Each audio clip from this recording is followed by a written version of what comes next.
Chapter 1 of The Game of Life and How to Play It by Florence Scovel Shinn. Chapter 1 The Game. Most people consider life a battle, but it is not a battle, it is a game. It is a game, however, which cannot be played successfully without the knowledge of spiritual law. And the Old and the New Testaments give the rules of the game with wonderful clearness. Jesus Christ taught that it was a great game of giving and receiving. Whatsoever a man soweth, that shall he also reap. This means that whatever man sends out in word or deed will return to him. What he gives, he will receive. If he gives hate, he will receive hate. If he gives love, he will receive love. If he gives criticism, he will receive criticism. If he lies, he will be lied to. If he cheats, he will be cheated. We are taught also that the imaging faculty plays a leading part in the game of life. Keep thy heart, or imagination, with all diligence, for out of it are the issues of life. Proverbs 4:23. This means that what man images sooner or later externalizes in his affairs. I know of a man who feared a certain disease. It was a very rare disease and difficult to get, but he pictured it continually and read about it until it manifested in his body, and he died, the victim of distorted imagination.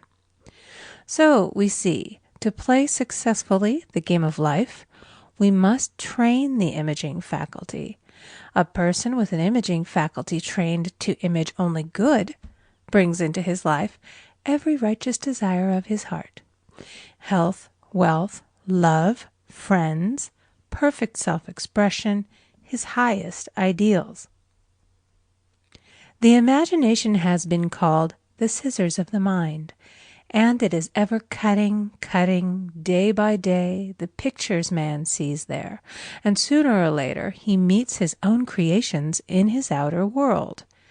To train the imagination successfully, man must understand the workings of his mind. The Greeks said, "Know thyself." There are three departments of the mind: the subconscious, conscious, and superconscious. The subconscious is simply power without direction. It is like steam or electricity, and it does what it is directed to. It has no power of induction.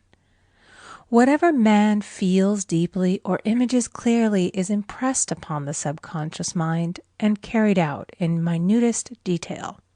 For example, a woman I know, when a child, always made believe she was a widow. She dressed up in black clothes and wore a long black veil, and people thought she was very clever and amusing. She grew up and married a man with whom she was deeply in love. In a short time he died, and she wore black and a sweeping veil for many years. The picture of herself as a widow was so impressed upon the subconscious mind, and in due time worked itself out regardless of the havoc created. The conscious mind has been called mortal or carnal mind. It is the human mind and sees life as it appears to be.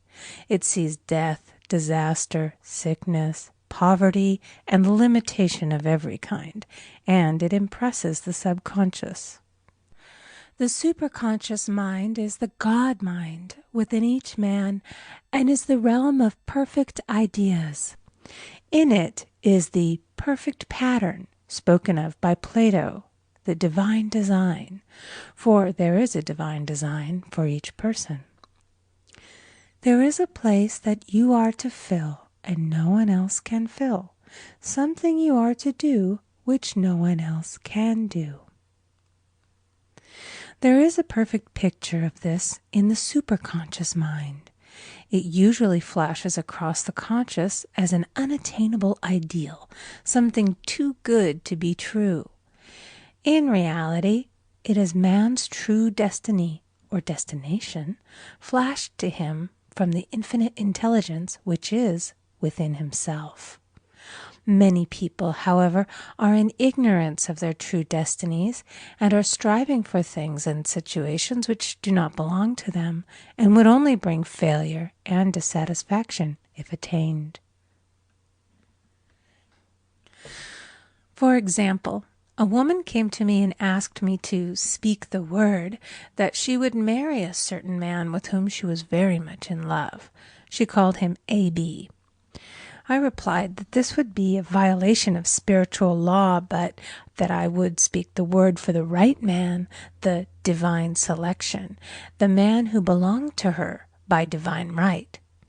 I added, if A.B. is the right man, you can't lose him, and if he isn't, you will receive his equivalent. She saw A.B. frequently, but no headway was made in their friendship. One evening she called and said, "Do you know, for the last week, A.B. hasn't seemed so wonderful to me." I replied, "Maybe he is not the divine selection. Another man may be the right one." Soon after that, she met another man who fell in love with her at once and who said she was his ideal. In fact, he said all the things that she had always wished A.B. would say to her. She remarked, it was quite uncanny. She soon returned to his love and lost all interest in A.B. This shows the law of substitution. A right idea was substituted for a wrong one. Therefore, there was no loss or sacrifice involved. Jesus Christ said, "Seek ye first the kingdom of God and his righteousness, and all these things shall be added unto you." And he said the kingdom was within man. The kingdom is the realm of right ideas, or the divine pattern. Jesus Christ taught that man's words played a leading part in the game of life.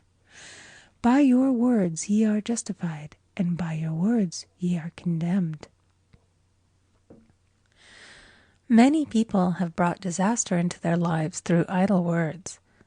For example, a woman once asked me why her life was now one of poverty, of limitation.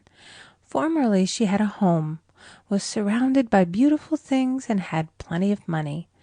We found she had often tired of the management of her home and had said repeatedly, "I'm sick and tired of things. I wish I lived in a trunk."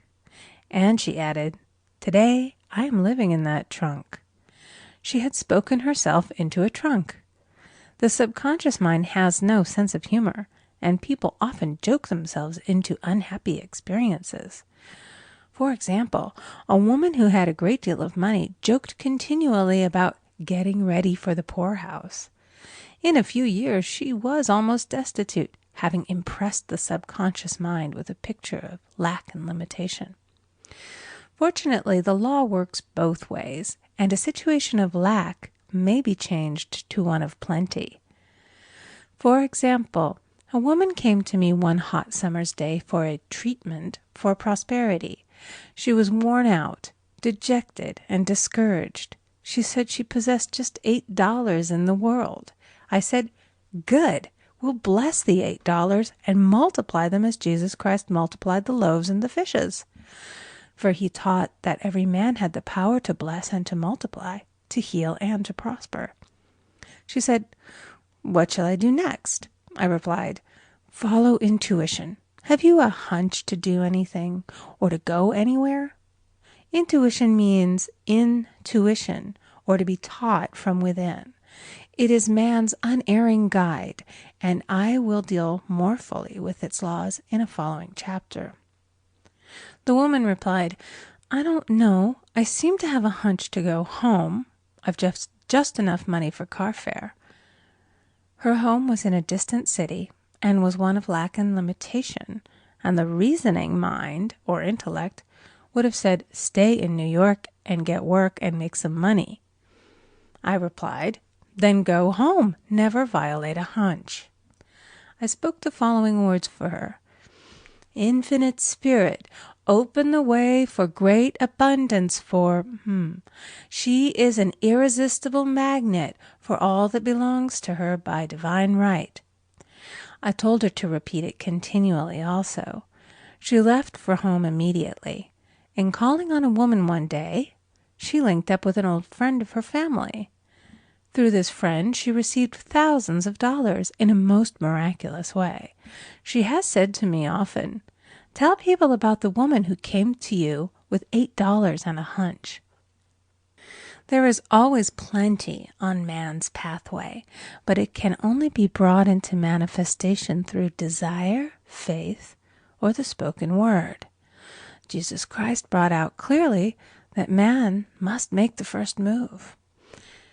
Ask, and it shall be given to you. Seek, and ye shall find. Knock, and it shall be opened unto you. Matthew 7:7. In the Scriptures we read, "Concerning the works of my hands, command ye me." Infinite intelligence, God, is ever ready to carry out man's smallest or greatest demands. Every desire, uttered or unexpressed, is a demand. We are often startled by having a wish suddenly fulfilled. For example, one Easter, having seen many beautiful rose trees in the florist's windows, I wished I would receive one, and for an instant saw it mentally being carried in the door. Easter came, and with it a beautiful rose tree. I thanked my friend the following day and told her it was just what I had wanted. She replied, "I didn't send you a rose tree. I sent you lilies." The man had mixed the order and sent me a rose tree simply because I had started the law in action and I had to have a rose tree. Nothing stands between man and his highest ideals and every desire of his heart but doubt and fear. When man can wish without worrying, every desire will be instantly fulfilled. I will explain more fully in a following chapter the scientific reason for this and how fear must be erased from the consciousness. It is man's only enemy. Fear of lack, fear of failure, fear of sickness, fear of loss, and a feeling of insecurity on some plane. Jesus Christ said, "Why are ye fearful, O ye of little faith?" Matthew 8:26. So we can see we must substitute faith for fear is only inverted faith. It is faith in evil instead of good. The object of the game of life is to see clearly one's good and to obliterate all mental pictures of evil.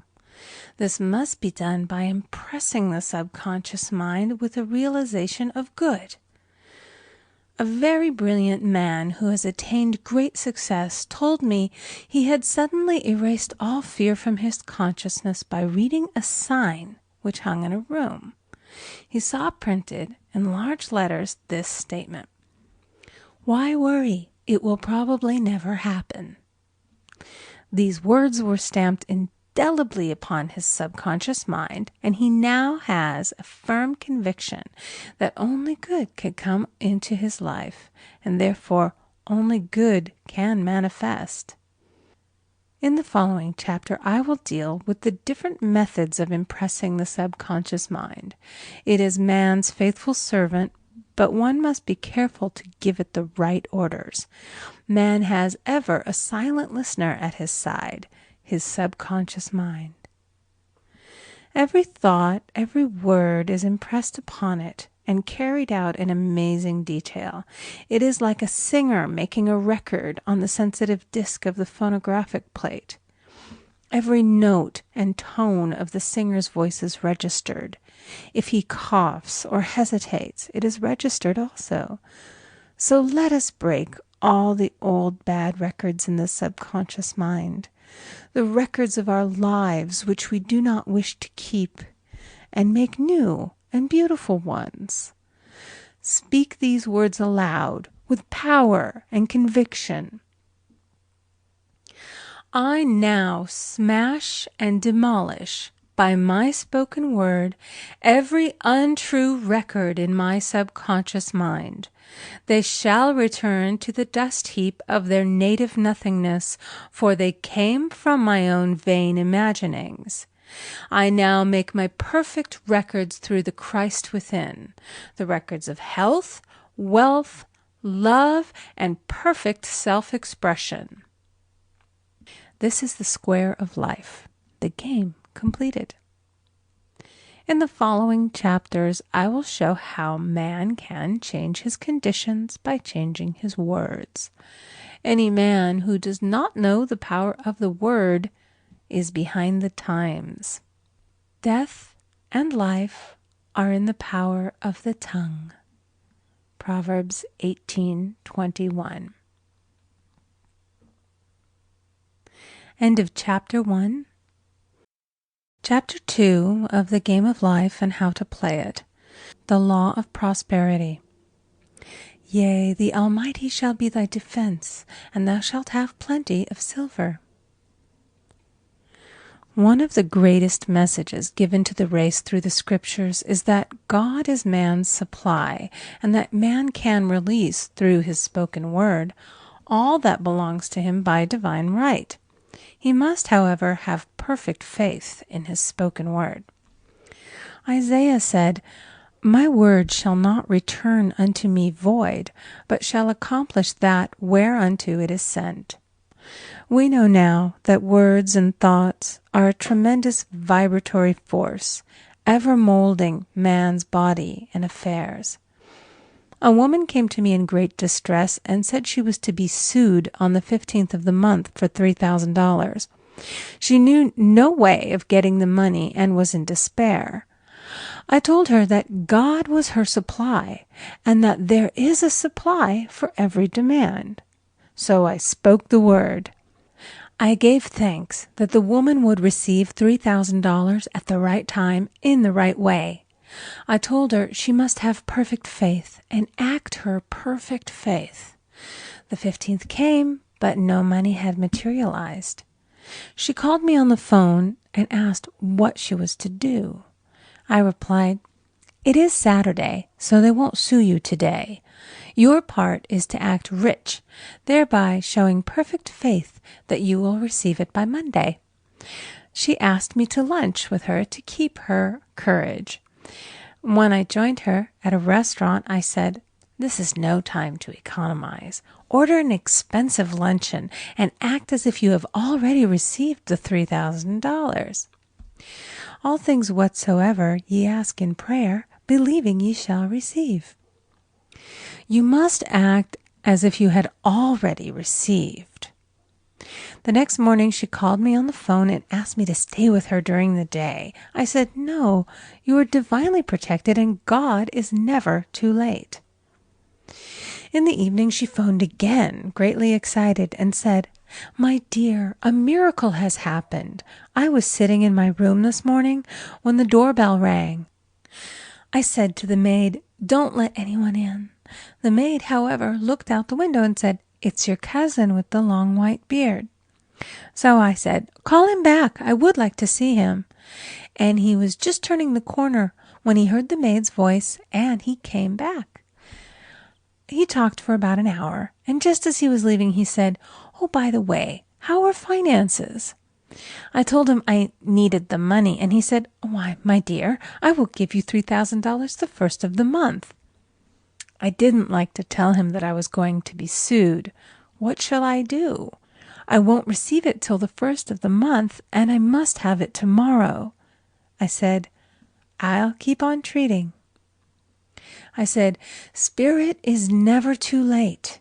I give thanks that she has received the money on the invisible plane and that it manifests on time. The next morning, her cousin called her up and said, Come to my office this morning, and I will give you the money. That afternoon, she had $3,000 to her credit in the bank and wrote checks as rapidly as her excitement would permit. If one asks for success and prepares for failure, he will get the situation he has prepared for. For example, a man came to me asking me to speak the word that a certain debt would be wiped out. I found he spent his time planning what he would say to the man when he did not pay his bill, therefore neutralizing my words. He should have seen himself paying the debt. We have a wonderful illustration of this in the Bible, relating to the 3 kings who were in the desert, without water for their men and horses. They consulted the prophet Elisha, who gave them this astonishing message.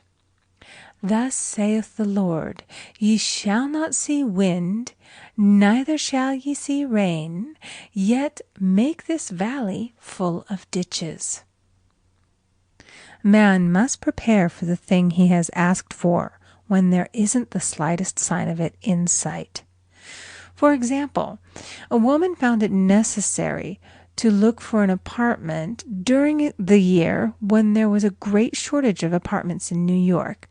It was considered almost an impossibility, and her friends were sorry for her and said, "Isn't it too bad? You'll have to store your furniture and live in a hotel." She replied, "You needn't feel sorry for me. I'm a Superman, and I'll get an apartment."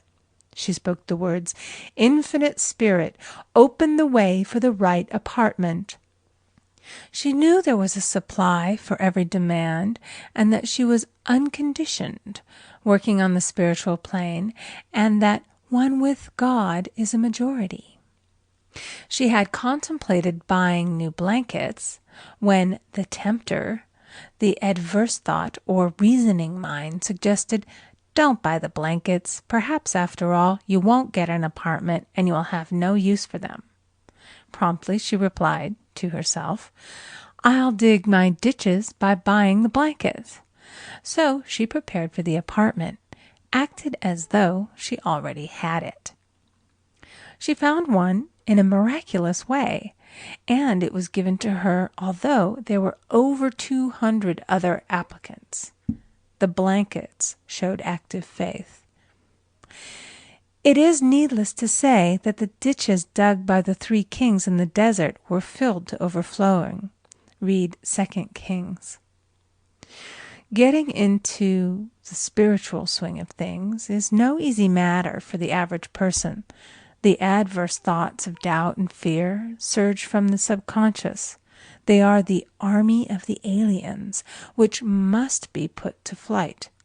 This explains why it is so often darkest before the dawn. A big demonstration is usually preceded by tormenting thoughts. Having made a statement of high spiritual truth, one challenges the old beliefs in the subconscious, and error is exposed to be put out. This is the time when one must make his affirmations of truth repeatedly, and rejoice and give thanks that he has already received. "Before ye call, I shall answer."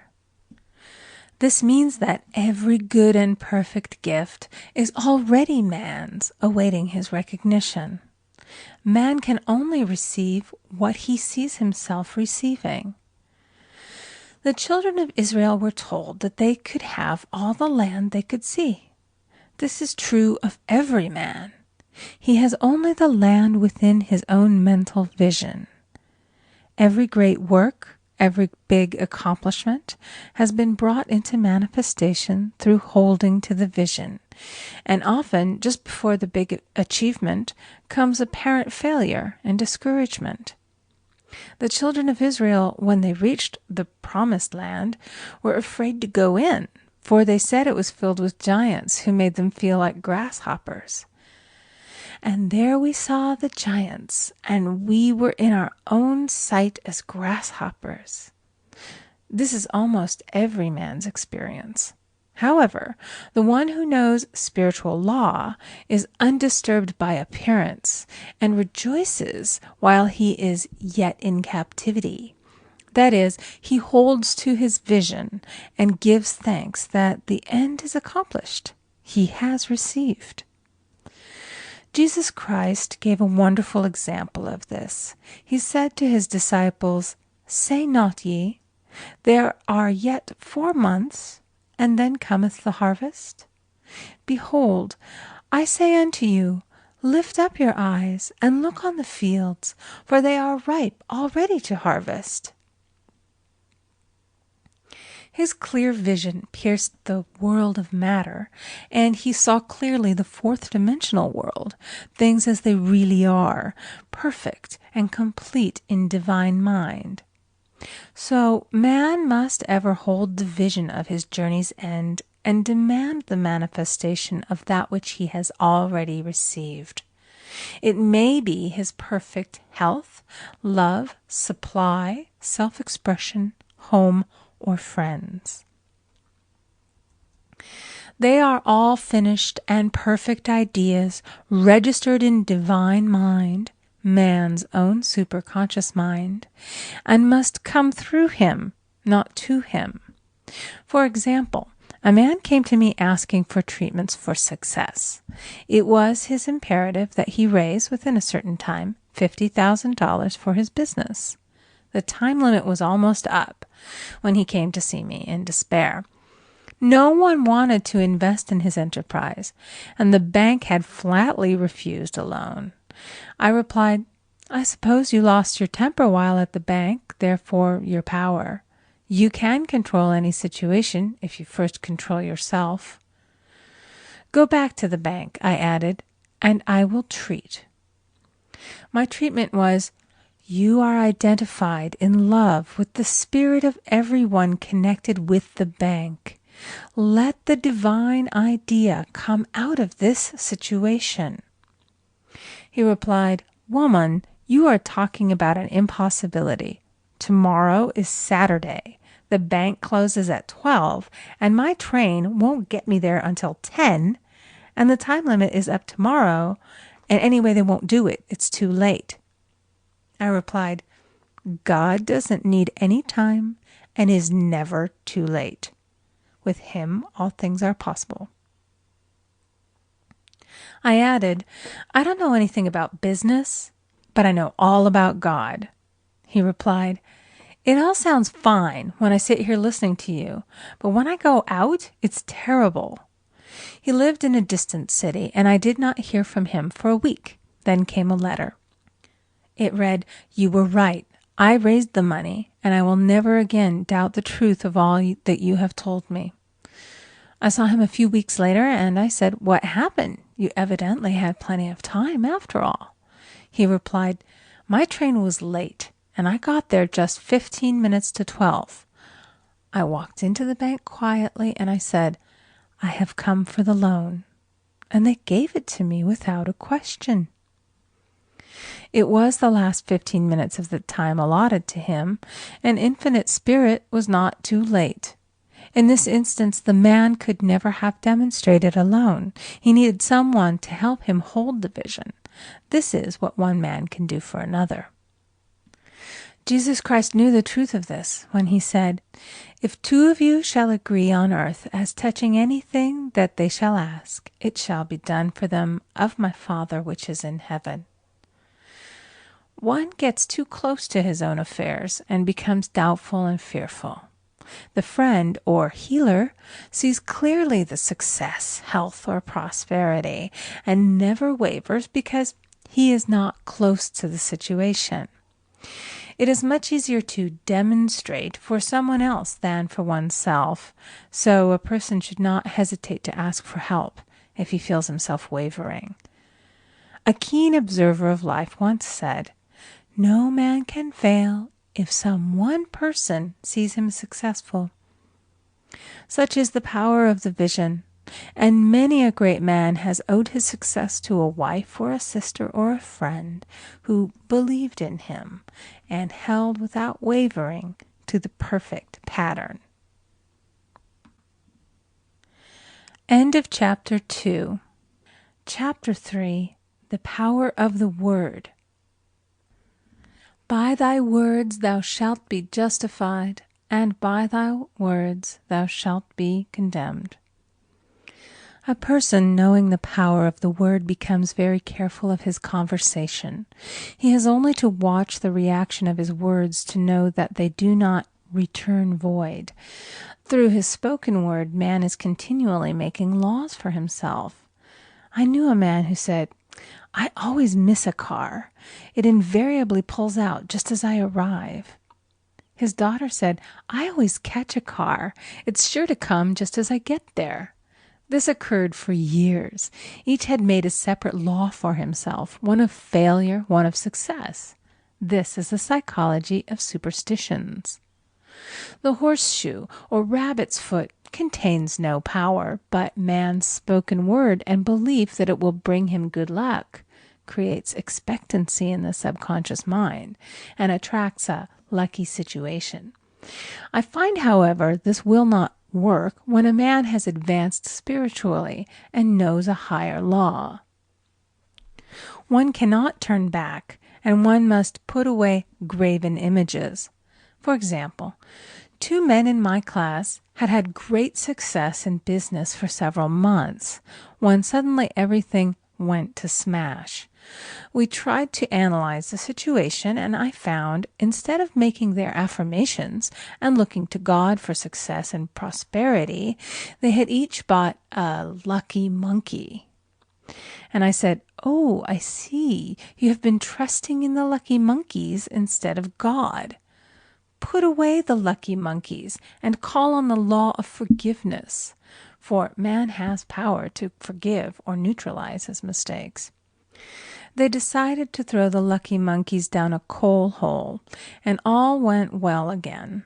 This does not mean, however, that one should throw away every lucky ornament or horseshoe about the house, but he must recognize that the power back of it is the one and only power, God, and that the object simply gives him a feeling of expectancy. I was with a friend one day who was in deep despair. In crossing the street, she picked up a horseshoe. Immediately, she was filled with joy and hope. She said God had sent her the horseshoe in order to keep up her courage. It was indeed, at that moment, about the only thing that could have registered in her consciousness. Her hope became faith, and she ultimately made a wonderful demonstration. I wish to make the point clear that the men previously mentioned they were depending on the monkeys alone, while this woman recognized the power back of the horseshoe. I know in my own case it took a long while to get out of a belief that a certain thing brought disappointment. If the thing happened, disappointment invariably followed. I found the only way I could make a change in the subconscious was by asserting, there are not 2 powers, there is only one power, God. Therefore, there are no disappointments, and this means a happy surprise. I noticed a change at once, and happy surprises commenced coming my way. I have a friend who said nothing could induce her to walk under a ladder. I said, "If you are afraid, you are giving into a belief in 2 powers, good and evil, instead of one. As God is absolute, there can be no opposing power unless man makes the false of evil for himself. To show you believe in only one power, God, and that there is no power or reality in evil, walk under the next ladder you see." Soon after, she went to her bank. She wished to open her box in the safety deposit vault, and there stood a ladder on her pathway. It was impossible to reach the box without passing under the ladder. She quailed with fear and turned back. She could not face the lion on her pathway. However, when she reached the street, my words rang in her ears, and she decided to turn and walk under it. It was a big moment in her life, for ladders had held her in bondage for years. She retraced her steps to the vault, and the ladder was no longer there. This so often happens. If one is willing to do a thing that he is afraid to do, he does not have to. It is the law of non-resistance, which is so little understood. Someone has said that courage contains genius and magic. Face a situation fearlessly, and there is no situation to face. It falls away of its own weight. The explanation is that fear attracted the ladder on the woman's pathway, and fearlessness removed it. Thus, the invisible forces are ever working for the man who is always pulling the strings himself, though he does not know it. Owing to the vibratory power of words, Whatever man voices, he begins to attract. People who continually speak of disease invariably attract it. After man knows the truth, he cannot be too careful of his words. For example, I have a friend who often says on the phone, "Do come to see me and have a fine old-fashioned chat." This old-fashioned chat means an hour of about 500 to 1,000 destructive words, the principal topics being loss, lack, failure, and sickness. I reply, "No, thank you. I've had enough old-fashioned chats in my life.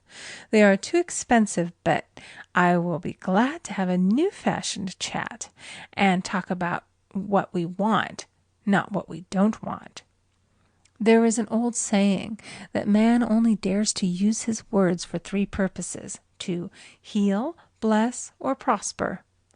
What man says of others will be said of him, and what he wishes for another he is wishing for himself.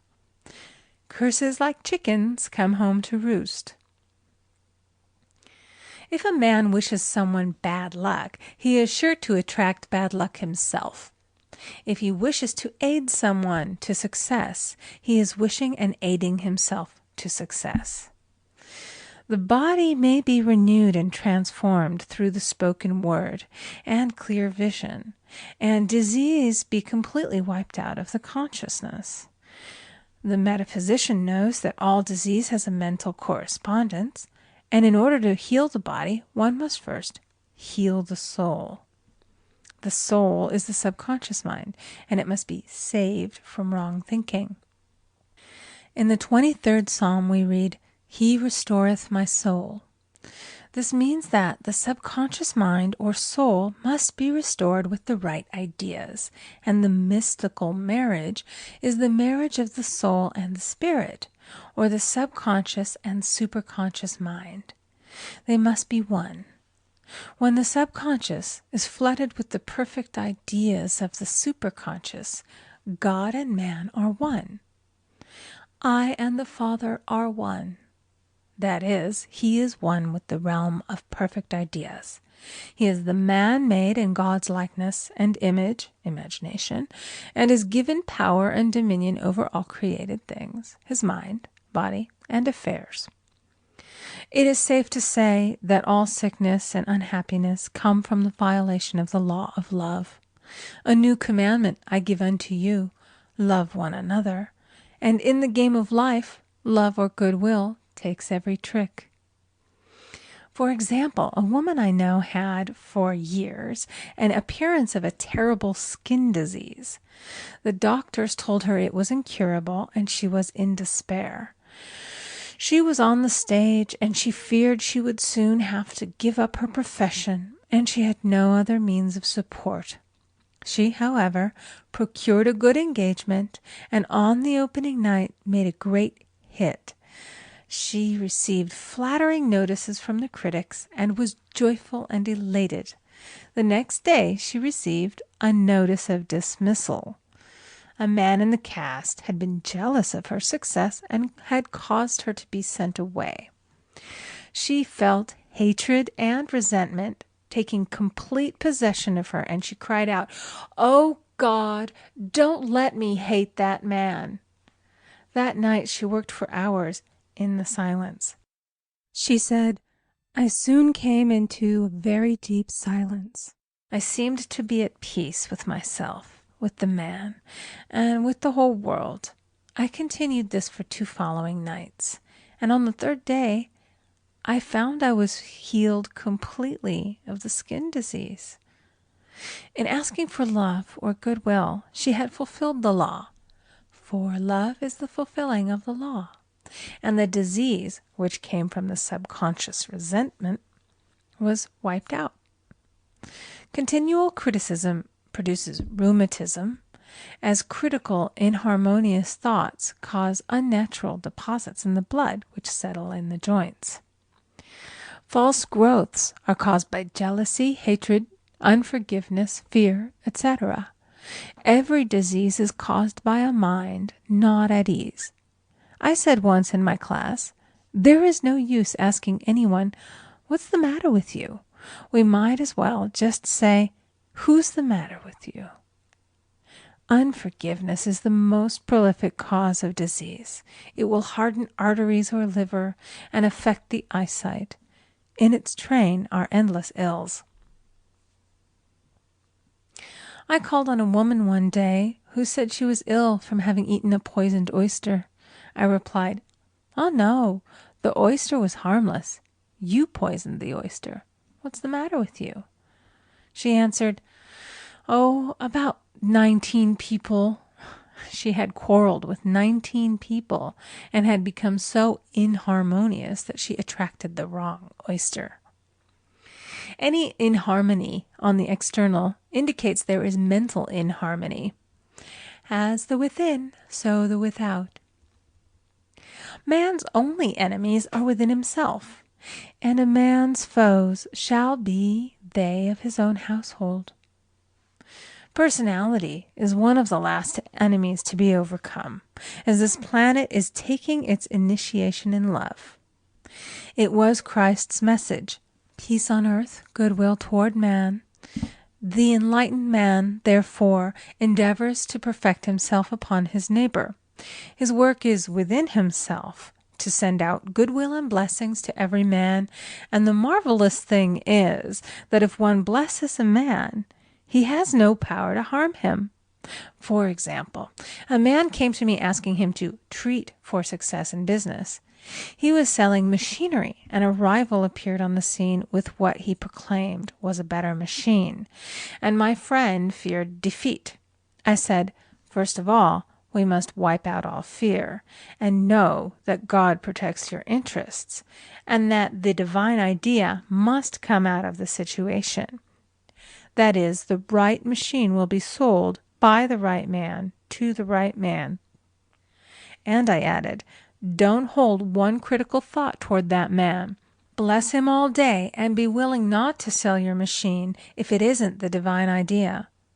So he went to the meeting, fearless and non-resistant, and blessing the other man. He said the outcome was very remarkable. The other man's machine refused to work, and he sold his without the slightest difficulty.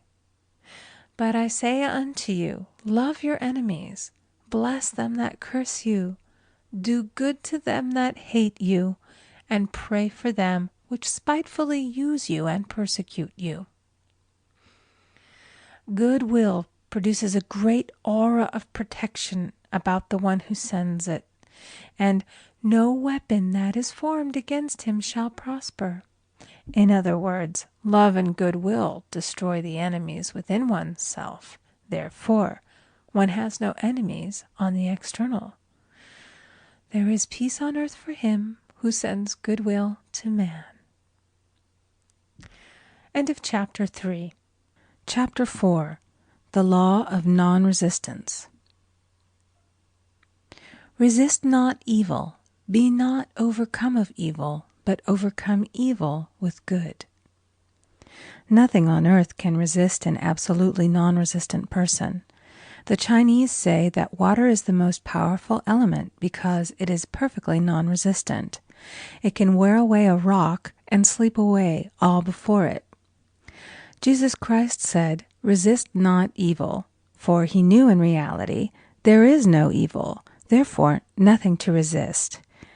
Evil has come of man's vain imagination, or a belief in two powers, good and evil. There is an old legend that Adam and Eve ate of Maya, the tree of illusion, and saw two powers instead of one power, God. Therefore, evil is a false law man has made for himself through psychoma, or soul sleep. Soul sleep means that man's soul has been hypnotized by the race belief of sin, sickness, and death, etc., which is carnal or mortal thought, and his affairs have outpictured his illusions. We have read in a preceding chapter that man's soul is his subconscious mind, and whatever he feels deeply, good or bad, is outpictured by that faithful servant. His body and affairs show forth what he has been picturing. The sick man has pictured sickness, the poor man poverty, the rich man wealth. Young people often say, "Why does a little child attract illness when it is too young to even know what it means?" I answer that children are sensitive and receptive to the thoughts of others about them, and often outpicture the fears of their parents. I heard a metaphysician once say, "If you do not run your subconscious mind yourself, someone else will run it for you." Mothers often, unconsciously, attract illness and disaster to their children by continually holding them in thoughts of fear and watching for symptoms. For example, a friend asked a woman if her little girl had had the measles. She replied promptly, "Not yet." This implied that she was expecting the illness and therefore preparing the way for what she did not want for herself and child. However, the man who is centered and established in his right thinking, the man who sends out only goodwill to his fellow man, and who is without fear, cannot be touched or influenced by the negative thoughts of others. In fact, he could then receive only good thoughts, as he himself sends forth only good thoughts. Resistance is hell, for it places man in a state of torment. A metaphysician once gave me a wonderful recipe for taking every trick in the game of life. It is the acme of non-resistance. He gave it in this way. At one time in my life, I baptized children, and of course they had many names. Now I no longer baptize children, but I baptize events. But I give every event the same name. If I have a failure, I baptize it success.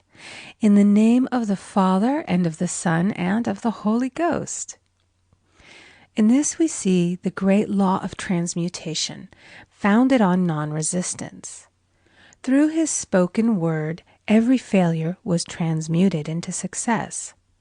For example, a woman who required money, who knew the spiritual law of opulence, was thrown continually in a business way with a man who made her feel very poor.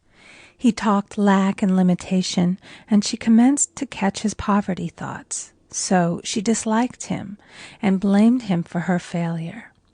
She knew in order to demonstrate her supply, she must first feel that she had received. A feeling of opulence must precede its manifestation. It dawned upon her one day that she was resisting the situation and seeing two powers instead of one. So she blessed the man and baptized the situation. "Success," she affirmed. "As there is only one power, God, this man is here for my good and my prosperity," just what he did not seem to be there for. Soon after that she met, through this man, a woman who gave her, for a service rendered, several $1,000s, and the man moved to a distant city and faded harmoniously from her life. Make the statement, "Every man is a golden link in the chain of my good," for all men are God in manifestation, awaiting the opportunity given by man himself to serve the divine plan of his life. Bless your enemy, and you rob him of his ammunition. His arrows will be transmuted into blessings. This law is true of nations as well as individuals. Bless a nation, send love and goodwill to every inhabitant, and it is robbed of its power to harm. Man can only get the right idea of non-resistance through spiritual understanding. My students have often said, "I don't want to be a doormat." I reply, when you use non-resistance with wisdom, no one will ever be able to walk over you. Another example. One day I was impatiently awaiting an important telephone call. I resisted every call that came in and made no outgoing calls myself, reasoning that it might interfere with the one I was awaiting. Instead of saying, "Divine ideas never conflict, the call will come at the right time," leaving it to infinite intelligence to arrange, I commenced to manage things myself. I made the battle mine, not God's, and remained tense and anxious. The bell did not ring for about an hour, and I glanced at the phone and found the receiver had been off that length of time, and the phone was disconnected. My anxiety, fear, and belief in interference had brought on a total eclipse of the telephone. Realizing what I had done, I commenced blessing the situation at once. I baptized it success and affirmed, I cannot lose any call that belongs to me by divine right. I am under grace and not under law. A friend rushed out to the nearest telephone to notify the company to reconnect. She entered a crowded grocery, but the proprietor left his customers and attended to the call himself. My phone was connected at once, and 2 minutes later I received a very important call, and about an hour afterward, the one I had been awaiting. One's ships come in over a calm sea. So long as man resists a situation, he will have it with him. If he runs away from it, it will run after him. For example, I repeated this to a woman one day, and she replied, "How true that is! I was unhappy at home. I disliked my mother, who was critical and domineering. So I ran away and was married.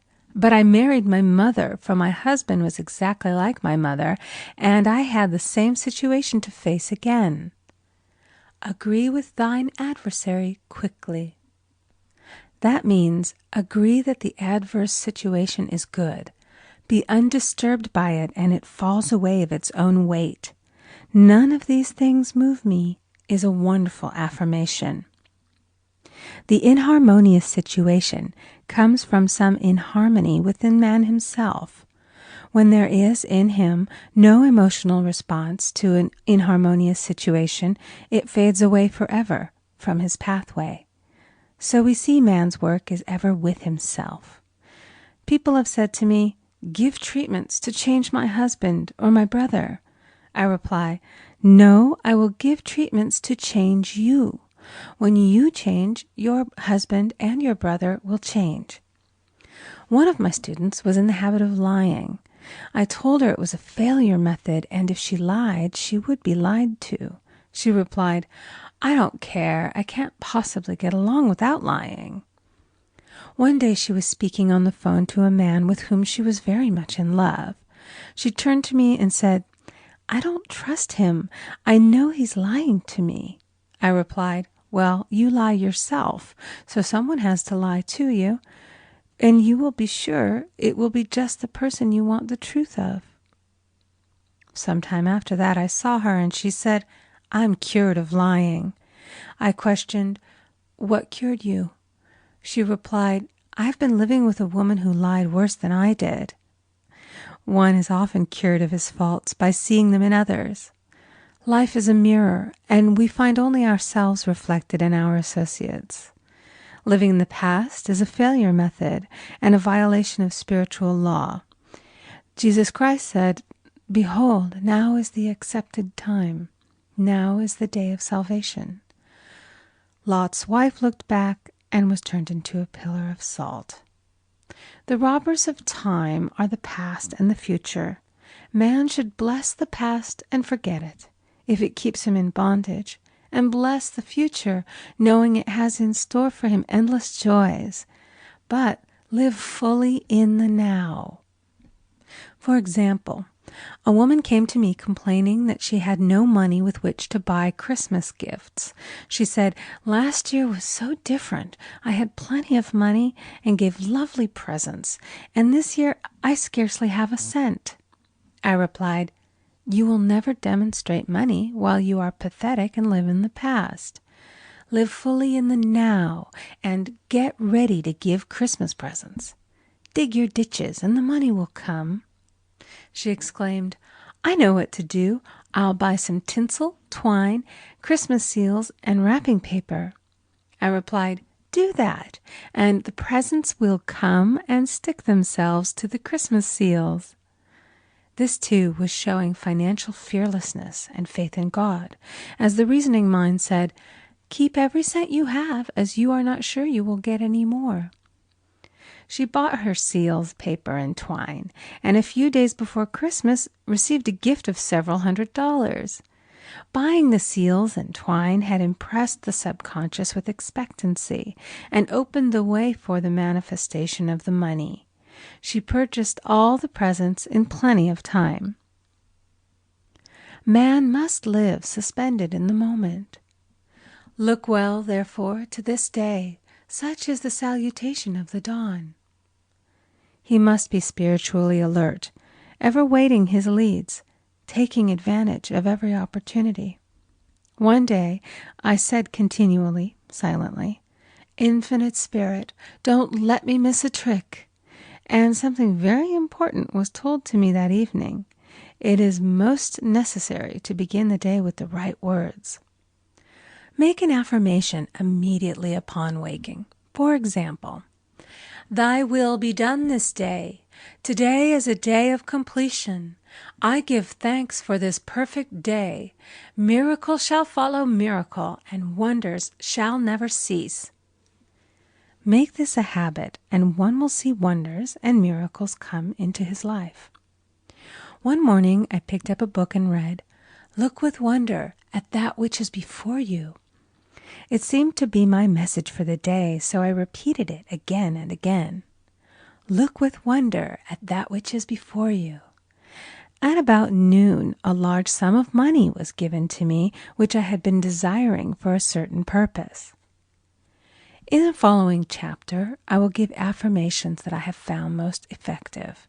However, one should never use an affirmation unless it is absolutely satisfying and convincing to his own consciousness. And often an affirmative is changed to suit different people. For example, the following has brought success to many. "I have a wonderful work in a wonderful way. I give wonderful service for wonderful pay." I gave the first 2 lines to one of my students, and she added the last 2. It made a most powerful statement, as there should always be perfect payment for perfect service, and a rhyme sinks easily into the subconscious. She went about singing it aloud, and soon did receive wonderful work in a wonderful way, and gave wonderful service for wonderful pay. Another student, a businessman, took it and changed the word to business. He repeated, "I have a wonderful business in a wonderful way, and I give wonderful service for wonderful pay." That afternoon he made a $41,000 deal, though there had been no activity in his affairs for months. Every affirmation must be carefully worded and completely cover the ground. For example, I knew a woman who was in great need and made a demand for work. She received a great deal of work, but was never paid anything. She now knows to add wonderful service for wonderful pay. It is man's divine right to have plenty, more than enough. His barns should be full, and his cup should flow over. This is God's idea for man, and when man breaks down the barriers of lack in his own consciousness, the golden age will be his, and every righteous desire of his heart fulfilled. End of chapter 4. The Game of Life and How to Play It by Florence Scovel Shinn. Chapter 5. The Law of Karma and the Law of Forgiveness. Man receives only that which he gives. The game of life is a game of boomerangs. Man's thoughts, deeds, and words return to him sooner or later with astounding accuracy. This is the law of karma, which is Sanskrit for comeback. Whatsoever a man soweth, that shall he also reap. For example, a friend told me this story of herself, illustrating the law. She said, "I make all my karma on my aunt. Whatever I say to her, someone says to me. I am often irritable at home, when one day said to my aunt, who was talking to me during dinner, 'No more talk, I wish to eat in peace.' The following day I was lunching with a woman with whom I wished to make a great impression. I was talking animatedly when she said, "No more talk. I wish to eat in peace." My friend is high in consciousness, so her karma returns much more quickly than to one on the mental plane. The more man knows, the more he is responsible for, and a person with a knowledge of spiritual law, which he does not practice, suffers greatly in consequence. The fear of the Lord, law, is the beginning of wisdom. If we read the word Lord, law, it will make many passages in the Bible much clearer. "Vengeance is mine, I will repay, saith the Lord," law. It is the law which takes vengeance, not God. God sees man perfect, created in his own image, imagination, and given power and dominion. This is the perfect idea of man, registered in divine mind, awaiting man's recognition. For man can only be what he sees himself to be, and only attain what he sees himself attaining. "Nothing ever happens without an onlooker," is an ancient saying. Man first sees his failure or success, his joy or sorrow, before it swings into visibility from the scenes set in his own imagination. We have observed this in the mother picturing disease for her child, or a woman seeing success for her husband. Jesus Christ said, "And ye shall know the truth, and the truth shall make you free." So we see freedom from all unhappy conditions comes through knowledge, a knowledge of spiritual law. Obedience precedes authority, and the law obeys man when he obeys the law. The law of electricity must be obeyed before it becomes man's servant. When handled ignorantly, it becomes man's deadly foe. So with the laws of mind. For example, a woman with a strong personal will wished she owned a house which belonged to an acquaintance, and she often made mental pictures of herself living in the house. In the course of time, the man died, and she moved into the house. Several years afterwards, coming into the knowledge of spiritual law, she said to me, "Do you think I had anything to do with that man's death?" I replied, "Yes, your desire was so strong, everything made way for it. But you paid your karmic debt. Your husband, whom you loved devotedly, died soon after, and the house was a white elephant on your hands for many years."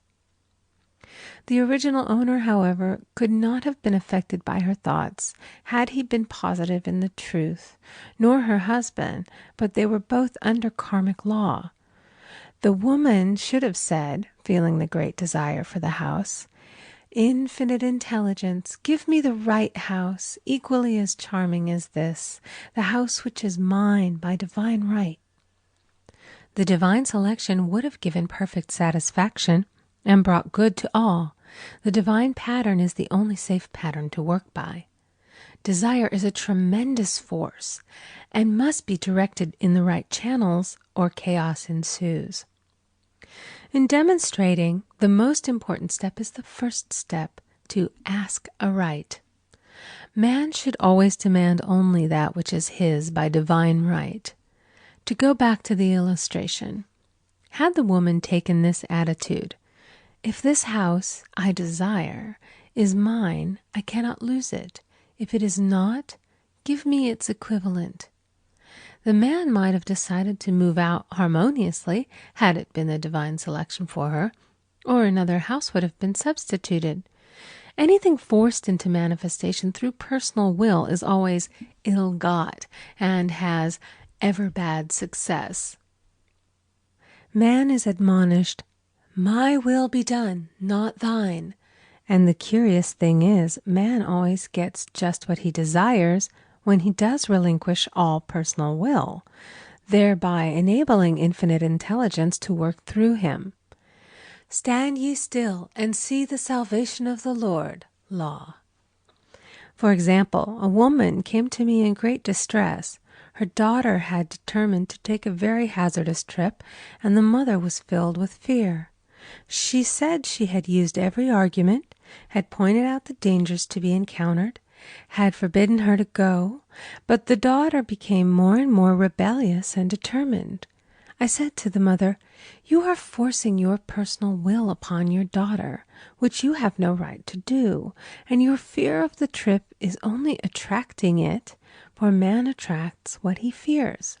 I added, "Let go and take your mental hands off. Put it in God's hands and use this statement: I put this situation in the hands of infinite love and wisdom. If this trip is the divine plan, I bless it and no longer resist. But if it is not divinely planned, I give thanks that it is now dissolved and dissipated." A day or two after that, her daughter said to her, "Mother, I have given up the trip," and the situation returned to its native nothingness. It is learning to stand still which seems so difficult for man. I will deal more fully with this law in the chapter on non-resistance. I will give another example of sowing and reaping, which came in the most curious way. A woman came to me saying she had received a counterfeit $20 bill given to her at the bank. She was much disturbed, for, she said, "The people at the bank will never acknowledge their mistake." I replied, "Let us analyze the situation and find out why you attracted it." She thought a few moments and exclaimed, "I know it. I sent a friend a lot of stage money just for a joke." So the law had sent her some stage money, for it doesn't know anything about jokes. I said, "Now we will call on the law of forgiveness and neutralize the situation.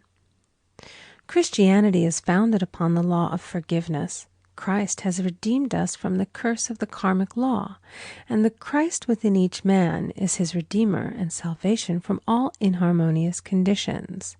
So I said, "Infinite Spirit, we call on the law of forgiveness and give thanks that she is under grace and not under law, and cannot lose this $20, which is hers by divine right." "Now," I said, "go back to the bank and tell them, fearlessly, that it was given you there by mistake." She obeyed, and, to her surprise, they apologized and gave her another bill, treating her most courteously. So knowledge of the law gives man power to rub out his mistakes. Man cannot force the external to be what he is not. If he desires riches, he must be rich first in consciousness. For example, a woman came to me asking treatment for prosperity. She did not take much interest in her household affairs, and her home was in great disorder. I said to her, "If you wish to be rich, you must be orderly. All men with great wealth are orderly, and order is heaven's first law." I added, "You will never become rich with a burnt match in the pincushion." She had a good sense of humor and commenced immediately putting her house in order. She rearranged furniture, straightened out her bureau drawers, cleaned rugs, and soon made a big financial demonstration, a gift from a relative. The woman herself became made over and keeps herself keyed up financially by being ever watchful of the external and expecting prosperity, knowing God is her supply. Many people are in ignorance of the fact that gifts and things are investments, and that hoarding and saving invariably lead to loss. "There is that scattereth, and yet increaseth. There is that withholdeth more than is meet, but it tendeth to poverty." For example, I knew a man who wanted to buy a fur-lined overcoat. He and his wife went to various shops, but there was none he wanted. He said they were all too cheap-looking. At last he was shown one the salesman said was valued at $1,000, but which the manager would sell him for $500, as it was late in the season. His financial possessions amounted to about $700. The reasoning mind would have said, "You can't afford to spend nearly all you have on a coat." but he was very intuitive and never reasoned. He turned to his wife and said, "If I get this coat, I'll make a ton of money." So his wife consented, weakly. About a month later, he received a $10,000 commission.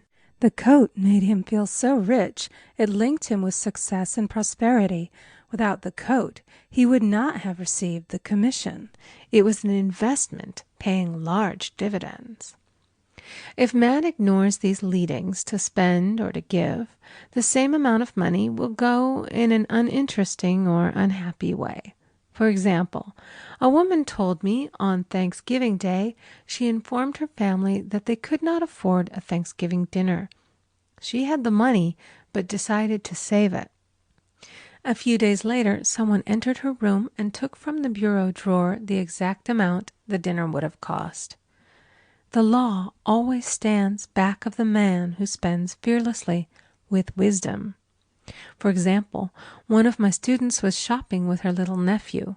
The child clamored for a toy, which she told him she could not afford to buy. She realized suddenly that she was seeking lack and not recognizing God as her supply. So she bought the toy and on her way home picked up in the street the exact amount of money she had paid for it. Man's supply is inexhaustible and unfailing when fully trusted, but faith or trust must precede the demonstration. According to your faith, be it unto you. Faith is the substance of things hoped for and the evidence of things not seen. For faith holds the vision steady, and the adverse pictures are dissolved and dissipated, and in due season we shall reap, if we faint not. Jesus Christ brought the good news, the gospel, that there was a higher law than the law of karma, and that law transcends the law of karma. It is the law of grace or forgiveness. It is the law which frees man from the law of cause and effect, the law of consequence. Under grace, not under law. We are told that on this plane, man reaps where he has not sown. The gifts of God are simply poured out upon him. All that the kingdom affords is his.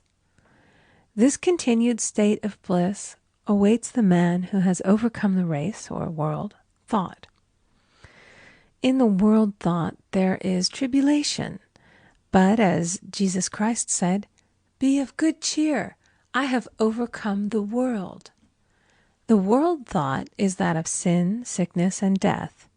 He saw their absolute unreality and said, "Sickness and sorrow shall pass away, and death itself, the last enemy, be overcome." We now know, from a scientific standpoint, that death could be overcome by stamping the subconscious mind with the conviction of eternal youth and eternal life. The subconscious, being simply power without direction, carries out orders without questioning. Working under the direction of the superconscious, the Christ or God within man, the resurrection of the body would be accomplished. Man would no longer throw off his body in death. It would be transformed into the body electric, sung by Walt Whitman, for Christianity is founded upon the forgiveness of sins and an empty tomb. End of Chapter 5. Chapter 6. Casting the burden, impressing the subconscious. When man knows his own powers and the workings of his mind, his great desire is to find an easy and quick way to impress the subconscious with good, for simply an intellectual knowledge of the truth will not bring results. In my own case, I found the easiest way is in casting the burden. A metaphysician once explained it in this manner. He said, "The only thing which gives anything weight in nature is the law of gravitation, and if a boulder could be taken high above the planet, there would be no weight in that boulder." And that is what Jesus Christ meant when he said, "My yoke is easy and my burden is light." He had overcome the world vibration and functioned in the fourth dimensional realm, where there is only perfection, completion, life, and joy. He said, "Come to me, all ye that labor and are heavy laden, and I will give you rest. Take my yoke upon you, for my yoke is easy and my burden is light." We are also told in the 55th Psalm to cast thy burden upon the Lord. Many passages in the Bible state that the battle is God's, not man's, and that man is always to stand still and see the salvation of the Lord. This indicates that the superconscious mind, or Christ within, is the department which fights man's battle and relieves him of his burdens. We see, therefore, that man violates law if he carries a burden, and a burden is an adverse thought or condition, and this thought or condition has its root in the subconscious. It seems almost impossible to make any headway directing the subconscious from the conscious or reasoning mind, as the reasoning mind, the intellect, is limited in its conceptions and filled with doubts and fears. How scientific is it, then, to cast the burden upon the superconscious mind, or Christ within, where it is made light or dissolved into its native nothingness? For example, a woman in urgent need of money may light upon the Christ within, the superconscious, with the statement, "I cast this burden of lack on the Christ within, and I go free to have plenty." The belief in lack was her burden, and as she cast it upon the superconscious with its belief of plenty, an avalanche of supply was the result. We read, "The Christ in you, the hope of glory." Another example.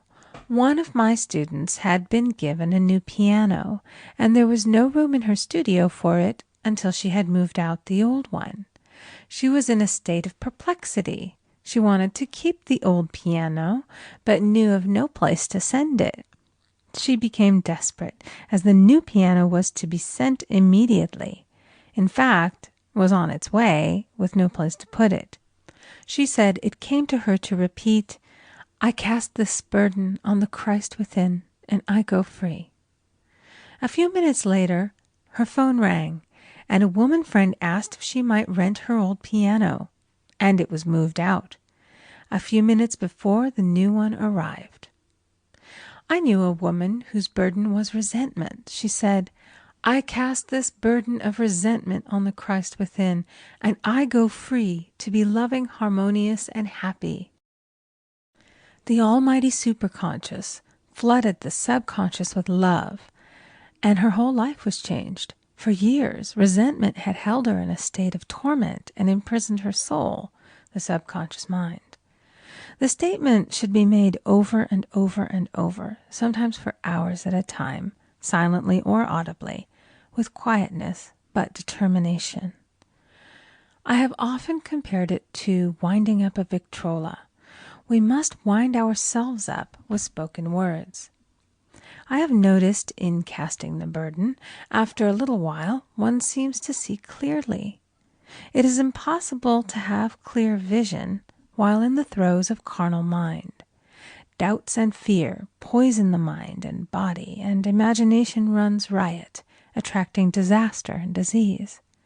In steadily repeating the affirmation, "I cast this burden on the Christ within and go free," the vision clears, and with it a feeling of relief, and sooner or later comes the manifestation of good, be it health, happiness, or supply.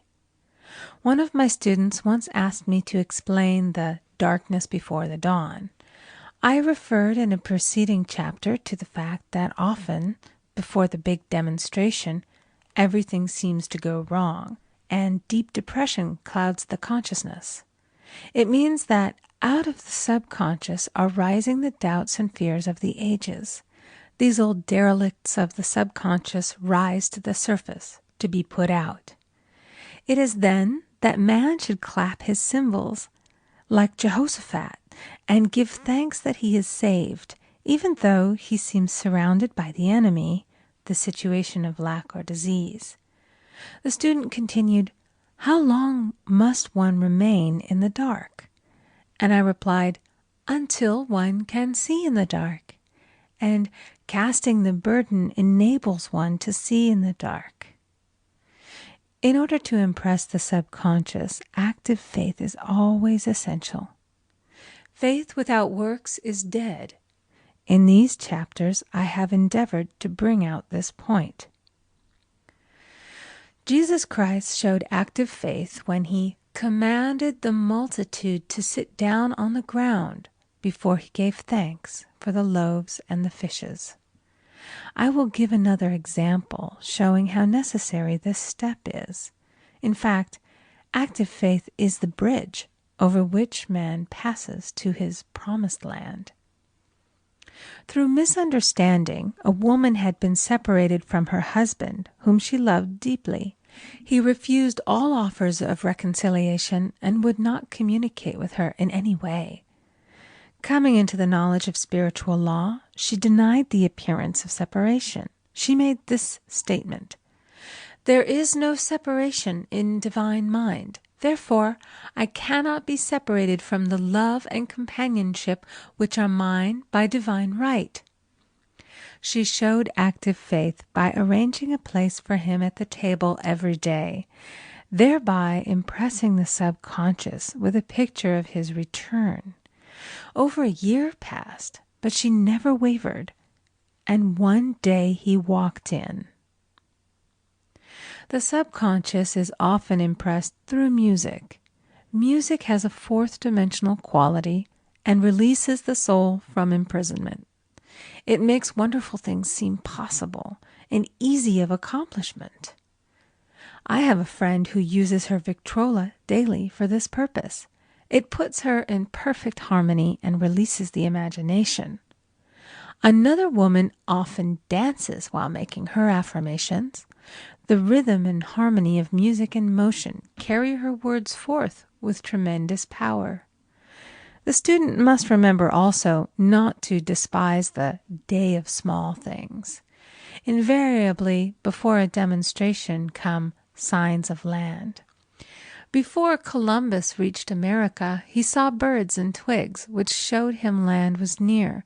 So it is with a demonstration, but often the student mistakes it for the demonstration itself and is disappointed. For example, a woman had spoken the word for a set of dishes.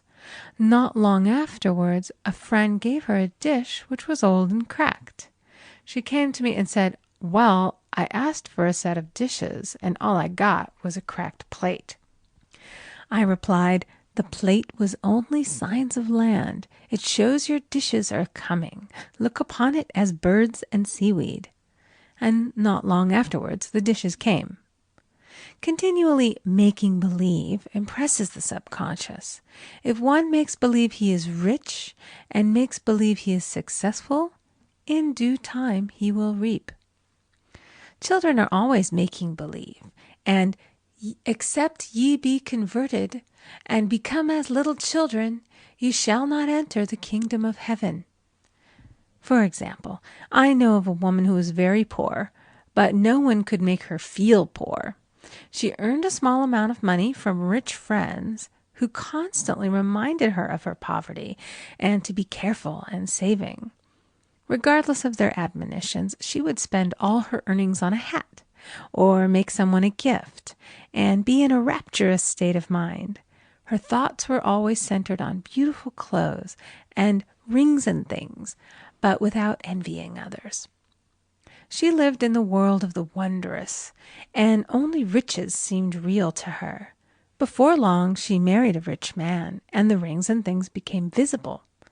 I do not know whether the man was the divine selection, but opulence had to manifest in her life, as she had imaged only opulence. There is no peace or happiness for man until he has erased all fear from the subconscious. Fear is misdirected energy and must be redirected or transmuted into faith. Jesus Christ said, "Why are ye fearful, O ye of little faith? All things are possible to him that believeth." I am asked so often by my students, how can I get rid of fear? I replied, by walking up to the thing you are afraid of. The lion takes its fierceness from your fear. Walk up to the lion, and he will disappear. Run away, and he runs after you. I have shown in previous chapters how the lion of lack disappeared when the individual spent money fearlessly, showing faith that God was his supply and therefore unfailing.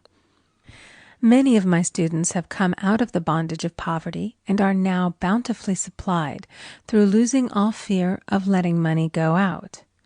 The subconscious is impressed with the truth that God is the giver and the gift. Therefore, as one is one with the giver, he is one with the gift. A splendid statement is, I now thank God the giver for God the gift. Man has so long separated himself from his good and his supply, through thoughts of separation and lack, that sometimes it takes dynamite to dislodge these false ideas from the subconscious, and the dynamite is a big situation. We see in the foregoing illustration how the individual was freed from his bondage by showing fearlessness.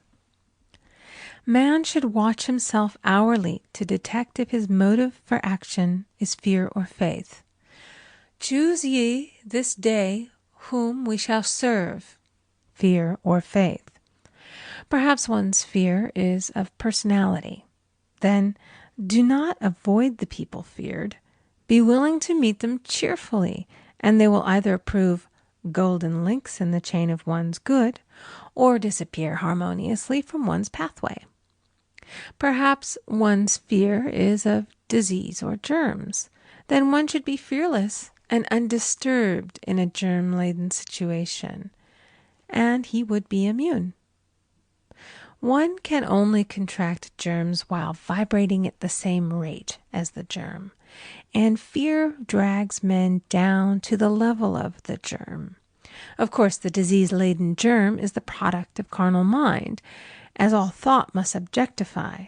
Germs do not exist in the superconscious or divine mind, therefore are the products of man's vain imagination. In the twinkling of an eye, man's release will come when he realizes there is no power in evil. The material world will fade away, and the fourth dimensional world, the world of the wondrous, will swing into manifestation. And I saw a new heaven and a new earth, and there shall be no more death, neither sorrow nor crying, neither shall there be any more pain, for the former things are passed away. End of Chapter 6. Chapter 7. Love. Every man on this planet is taking his initiation in love. A new commandment I give unto you, that ye love one another. Ouspensky states in Tertium Organum that love is a cosmic phenomenon and opens to man the fourth dimensional world, the world of the wondrous. Real love is selfish and free from fear. It pours itself out upon the object of its affection without demanding any return. Its joy is in the joy of giving. Love is God in manifestation and the strongest magnetic force in the universe. Pure, unselfish love draws to itself its own. It does not need to seek or demand. Scarcely anyone has the faintest conception of real love. Man is selfish, tyrannical, or fearful in his affections, thereby losing the things he loves. Jealousy is the worst enemy of love, for the imagination runs riot, seeing the loved one attracted to another, and invariably these fears objectify if they are not neutralized. For example, a woman came to me in deep distress. The man she loved had left her for another woman, and said he never intended to marry her. She was torn with jealousy and resentment, and said she hoped he would suffer as he had made her suffer, and added, How could he leave me when I loved him so much? I replied, "You are not loving that man, you are hating him," and added, "You can never receive what you have never given. Give a perfect love, and you will receive a perfect love. Perfect yourself on this man. Give him a perfect, unselfish love, demanding nothing in return. Do not criticize or condemn, and bless him wherever he is." She replied, "No, I won't bless him unless I know where he is." "Well," I said, "that is not real love. When you send out real love will return to you, either from this man or his equivalent. For if this man is not the divine selection, you will not want him. As you are one with God, you are one with the love which belongs to you by divine right." Several months passed, and matters remained about the same, but she was working conscientiously within herself. I said, "When you are no longer disturbed by his cruelty, he will cease to be cruel, as you are attracting it through your own emotions." Then I told her of a brotherhood in India who never said good morning to each other. They used these words, "I salute the divinity in you." They saluted the divinity in every man and in the wild animals in the jungle, and they were never harmed, for they saw only God in every living thing. I said, "Salute the divinity in this man and say, 'I see your divine self only.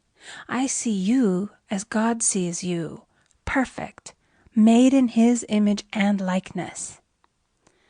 She found she was becoming more poised and gradually losing her resentment. He was a captain, and she always called him the Cap. One day she said suddenly, "God bless the Cap wherever he is."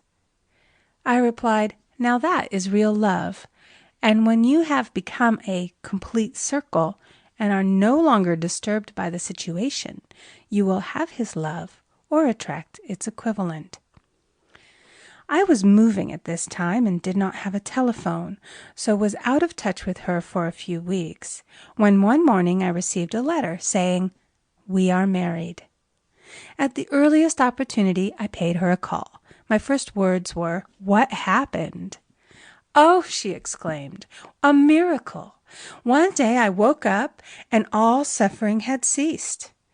I saw him that evening and he asked me to marry him. We were married in about a week, and I have never seen a more devoted man." There is an old saying, "No man is your enemy, no man is your friend.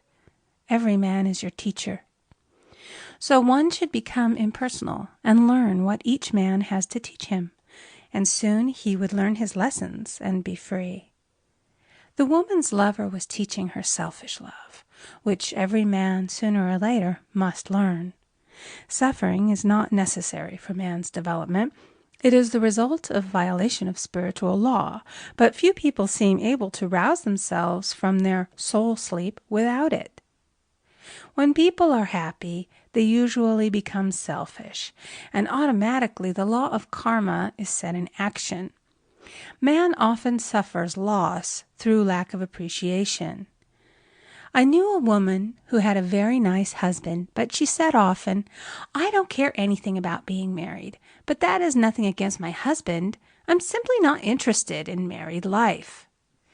She had other interests and scarcely remembered she had a husband. She only thought of him when she saw him. One day her husband told her he was in love with another woman and left. She came to me in distress and resentment.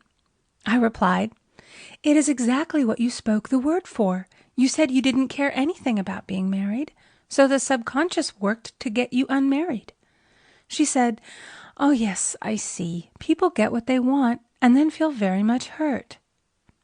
She soon became in perfect harmony with the situation and knew they were both much happier apart. When a woman becomes indifferent or critical and ceases to be an inspiration to her husband, he misses the stimulus of their early relationship and is restless and unhappy. A man came to me dejected, miserable, and poor. His wife was interested in the science of numbers and had had him read.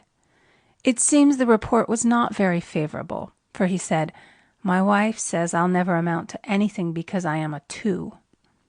I replied, "I don't care what your number is. You are a perfect idea in divine mind, and we will demand the success and prosperity which are already planned for you by that infinite intelligence."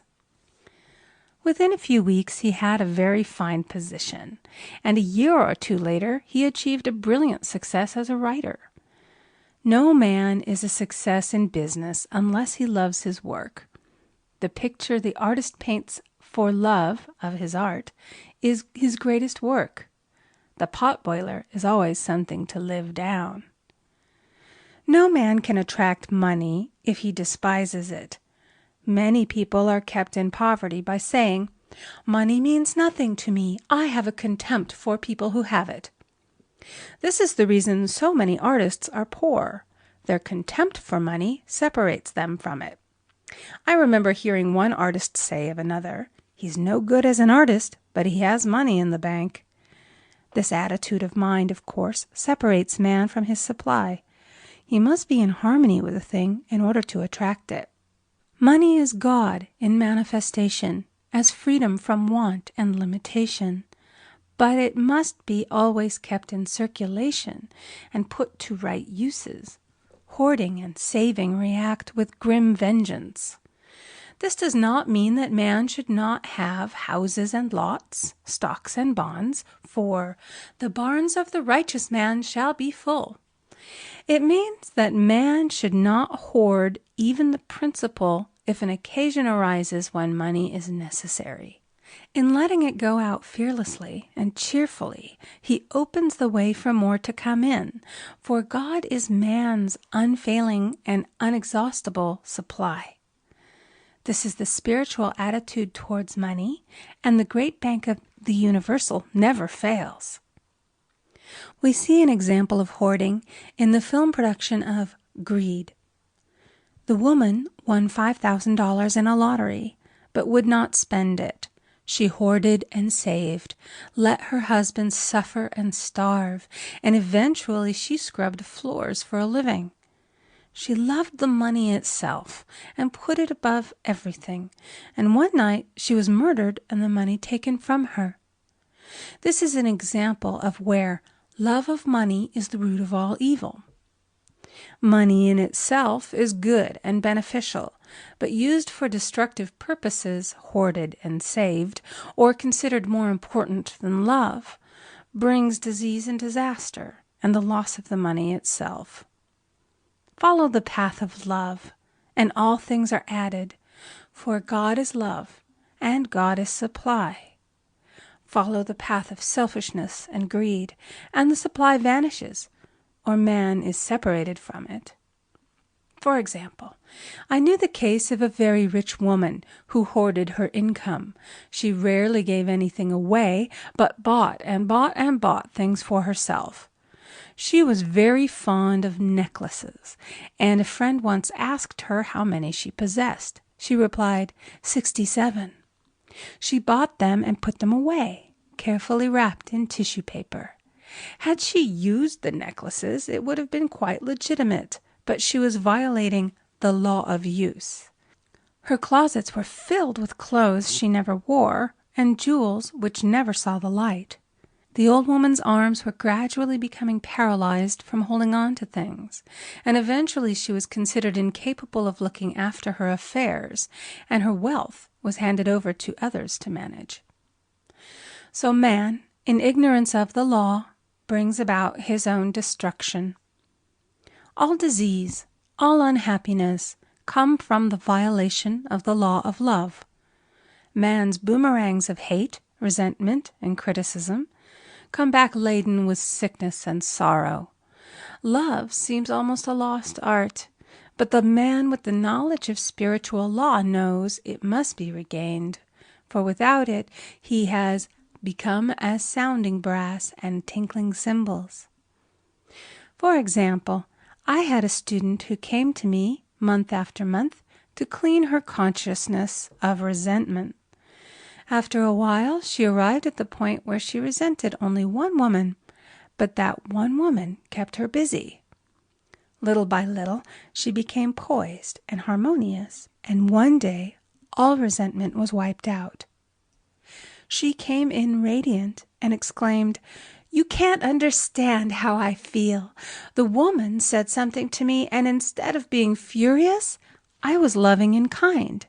And she apologized and was perfectly lovely to me.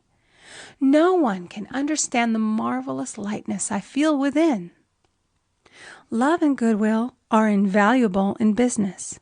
For example, a woman came to me complaining of her employer. She said she was cold and critical, and she knew she did not want her in the position. "Well," I replied, "salute the divinity in the woman and send her love." She said, "I can't. She's a marble woman." I answered, "You remember the story of the sculptor who asked for a certain piece of marble? He was asked why he wanted it, and he replied, 'Because there is an angel in the marble.'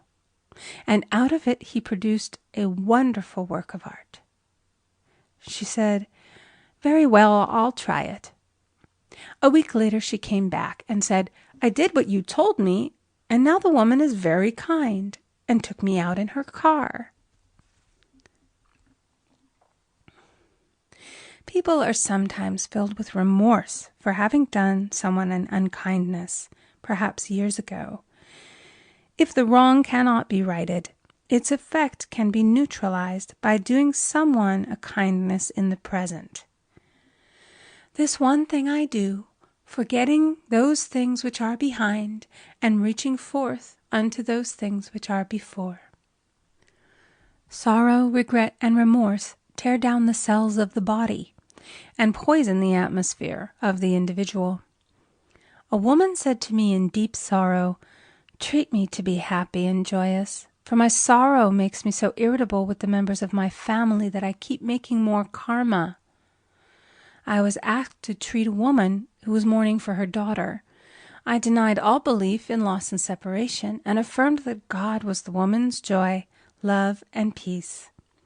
The woman gained her poise at once, but sent word by her son not to treat any longer because she was so happy it wasn't respectable. So mortal mind loves to hang on to its griefs and regrets. I knew a woman who went about bragging of her troubles, so of course she always had something to brag about. The old idea was, if a woman did not worry about her children, she was not a good mother. Now we know that mother fear is responsible for many of the diseases and accidents which come into the lives of children. For fear pictures vividly the disease or situation feared, and these pictures objectify if not neutralized. Happy is the mother who can say sincerely that she puts her child in God's hands and therefore knows that he is divinely protected. For example, a woman awoke suddenly in the night, feeling her brother was in great danger. Instead of giving in to her fears, she commenced making statements of truth, saying, "Man is a perfect idea in divine mind and is always in his right place. Therefore, my brother is in his right place and is divinely protected." The next day, she found that her brother had been in close proximity to an explosion in a mine, but had miraculously escaped. So man is his brother's keeper, in thought, and every man should know that the thing he loves dwells in the secret place of the Most High and abides under the shadow of the Almighty. "There shall no evil befall thee, neither shall any plague come nigh thy dwelling. Perfect love casteth out fear. He that feareth is not made perfect in love. And love is the fulfilling of the law." End of Chapter 7. Chapter 8. Intuition or Guidance. "In all thy ways acknowledge him, and he shall direct thy paths." There is nothing too great of accomplishment for the man who knows the power of his word and who follows his intuitive leads. By the word he starts in action unseen forces and can rebuild his body or remold his affairs. It is, therefore, of the utmost importance to choose the right words, and the student carefully selects the affirmation he wishes to catapult into the invisible. He knows that God is his supply, and that there is a supply for every demand, and that his spoken word releases this supply. Ask, and ye shall receive. Man must make the first move. Draw nigh to God, and he will draw nigh to you. I have often been asked just how to make a demonstration. I reply, speak the word, and then do not do anything until you get a definite lead. Demand the lead, saying, Infinite Spirit, reveal to me the way. Let me know if there's anything for me to do. The answer will come through intuition, or hunch, a chance remark from someone, or a passage in a book, etc., etc. The answers are sometimes quite startling in their exactness. For example, a woman desired a large sum of money. She spoke the words, Infinite Spirit, open the way for my immediate supply. Let all that is mine by divine right now reach me in great avalanches of abundance. Then she added, give me a definite lead. Let me know if there is anything for me to do. The thought came quickly. Give a certain friend, who had helped her spiritually, $100. She told her friend, who said, wait and get another lead before giving it. So she waited, and that day met a woman who said to her, I gave someone $1 today. It was just as much for me as it would be for you to give someone 100. This was indeed an unmistakable lead, so she knew she was right in giving the $100. It was a gift which proved a great investment, for shortly after that, a large sum of money came to her in a remarkable way. Giving opens the way for receiving. In order to create activity in finances, one should give. Tithing, or giving 1/10 of one's income, is an old Jewish custom and is sure to bring increase.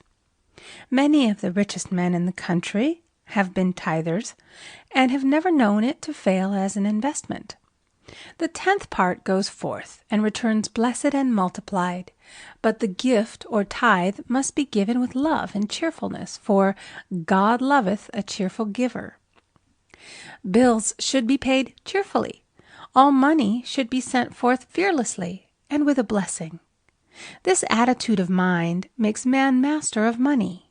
It is his to obey, and his spoken word then opens vast reservoirs of wealth. Man himself limits his supply by his limited vision. Sometimes the student has a great realization of wealth, but is afraid to act. The vision and action must go hand in hand, as in the case of the man who bought the fur-lined overcoat.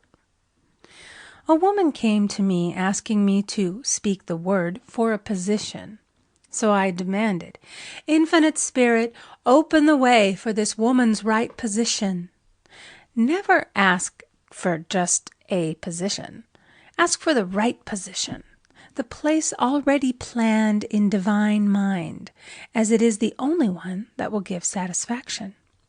I then gave thanks that she had already received, and that it would manifest quickly. Very soon she had 3 positions offered her, 2 in New York and 1 in Palm Beach, and she did not know which one to choose. I said, ask for a definite lead. The time was almost up and was still undecided when one day she telephoned. When I woke up this morning, I could smell Palm Beach. She had been there before and knew its balmy fragrance. I replied, well, if you can smell Palm Beach from here, it's certainly your lead. She accepted the position, and it proved a great success. Often one's lead comes at an unexpected time. One day I was walking down the street when suddenly I felt a strong urge to go to a certain bakery a block or 2 away. The reasoning mind resisted, arguing, "There's nothing there that you want." However, I had learned not to reason, so I went to the bakery, looked at everything, and there was certainly nothing there that I wanted. But coming out, I encountered a woman I had thought of often, and who was in great need of the help which I could give her. So often, one goes for one thing and finds another. Intuition is a spiritual faculty and does not explain, but simply points the way. A person often receives a lead during a treatment. The idea that comes may seem quite irrelevant, but some of God's leadings are mysterious. In the class one day, I was treating that each individual would receive a definite lead. A woman came to me afterwards and said, "While you were treating, I got the hunch to take my furniture out of storage and get an apartment." The woman had come to be treated for health. I told her I knew in getting a home of her own, her health would improve. And I added, "I believe your trouble, which is a congestion, has come from having things stored away. Congestion of things causes congestion in the body. You have violated the law of use, and your body is paying the penalty." So I gave thanks that divine order was established in her mind, body, and affairs. People little dream of how their affairs react on the body. There is a mental correspondence for every disease. A person might receive instantaneous healing through the realization of his body being a perfect idea in divine mind, and therefore whole and perfect, but if he continues his destructive thinking, hoarding, hating, fearing, condemning, the disease will return. Jesus Christ knew that all sickness came from sin, but admonished the leper after the healing to go and sin no more, lest a worse thing come upon him. So man's soul, or subconscious mind, must be washed whiter than snow for permanent healing. And the metaphysician is always delving deep for the correspondence. Jesus Christ said, "Condemn not, lest ye also be condemned. Judge not, lest ye be judged." Many people have attracted disease and unhappiness through the condemnation of others. What man condemns in others, he attracts to himself. For example, a friend came to me in anger and distress because her husband had deserted her for another woman. She condemned the other woman and said continually, "She knew he was a married man. She had no right to accept his attentions." I replied, "Stop condemning the woman. Bless her and be through with the situation. Otherwise you are attracting the same thing to yourself." She was deaf to my words, and a year or two later became deeply interested in a married man herself. Man picks up a live wire whenever he criticizes or condemns, and may expect a shock. Indecision is a stumbling block in many a pathway. In order to overcome it, make the statement repeatedly, "I am always under direct inspiration. I make right decisions quickly." These words impress the subconscious, and soon one finds himself awake and alert, making his right moves without hesitation. I have found it destructive to look to the psychic plane for guidance, as it is the plane of many minds and not the one mind. As man opens his mind to subjectivity, he becomes a target for destructive forces. The psychic plane is the result of man's mortal thought and is on the plane of opposites. He may receive either good or bad messages. The science of numbers and the reading of horoscopes keep man down the mental or mortal plane, for they deal only with the karmic path. I know of a man who should have been dead years ago according to his horoscope, but he is alive and a leader of one of the biggest movements in this country for the uplift of humanity. It takes a very strong mind to neutralize a prophecy of evil.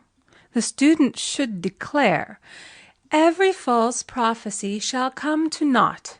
Every plan my Father in heaven has not planned shall be dissolved and dissipated.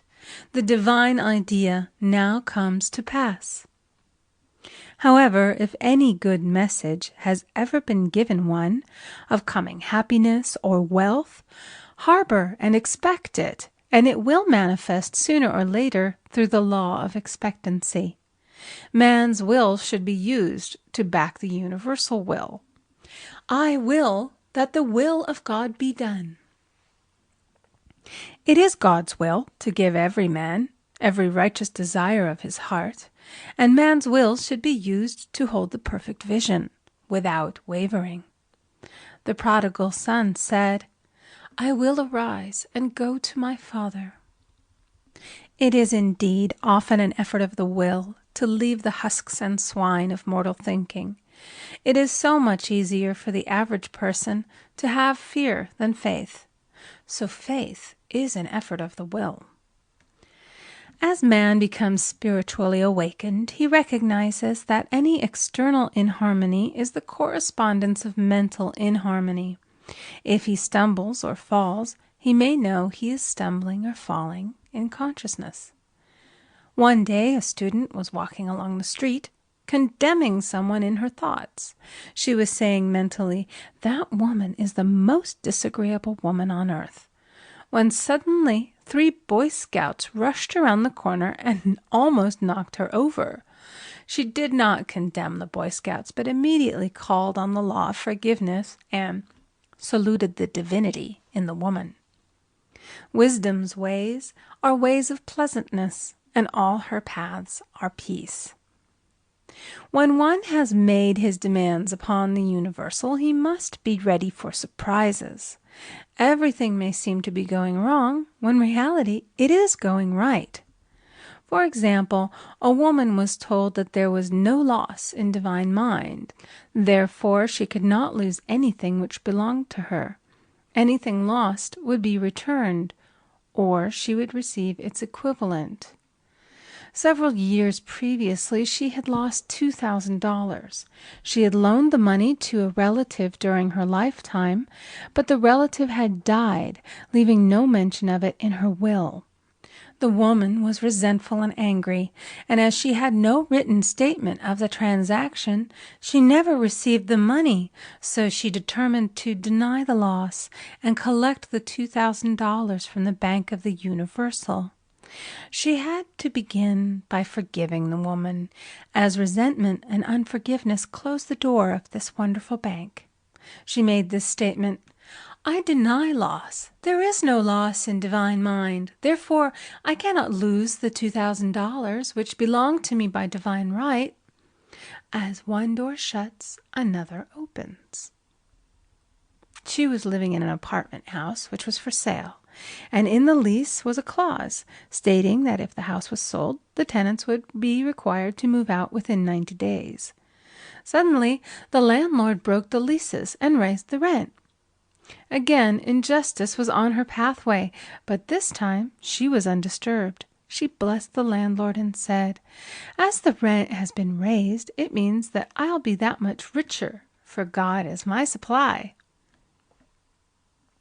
The new leases were made out for the advanced rent, but by some divine mistake, the 90-day clause had been forgotten.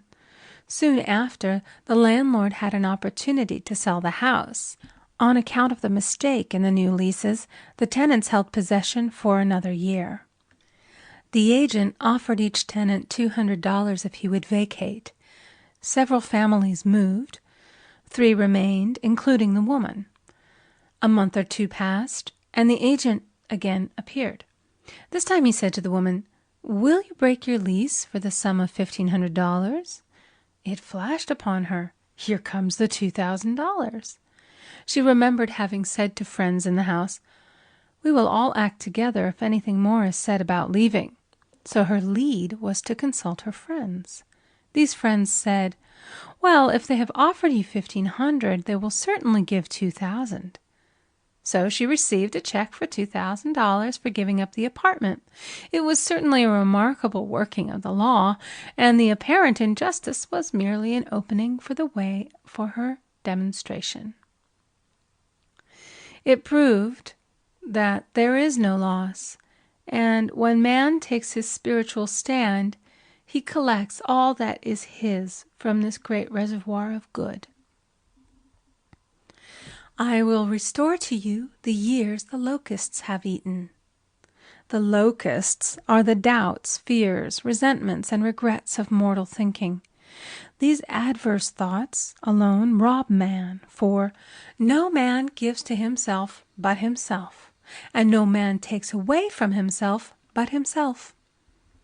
Man is here to prove God and to bear witness to the truth. And he can only prove God by bringing plenty out of lack and justice out of injustice. Prove me now herewith, saith the Lord of hosts, if I will not open you the windows of heaven and pour out a blessing, that there shall be not room enough to receive it. End of Chapter 8. Chapter 9, Perfect Self-Expression, or the Divine Design. No wind can drive my bark astray, nor change the tide of destiny. There is for each man perfect self-expression. There is a place which he is to fill, and no one else can fill, something which he is to do, which no one else can do. It is his destiny. This achievement is held, a perfect idea in divine mind, awaiting man's recognition.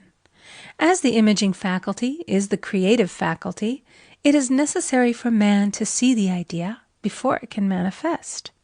So man's highest demand is for the divine design of his life. He may not have the faintest conception of what it is, for there is possibly some marvelous talent hidden deep within him. His demand should be, Infinite Spirit, open the way for the divine design of my life to manifest. Let the genius within me now be released. Let me see clearly the perfect plan.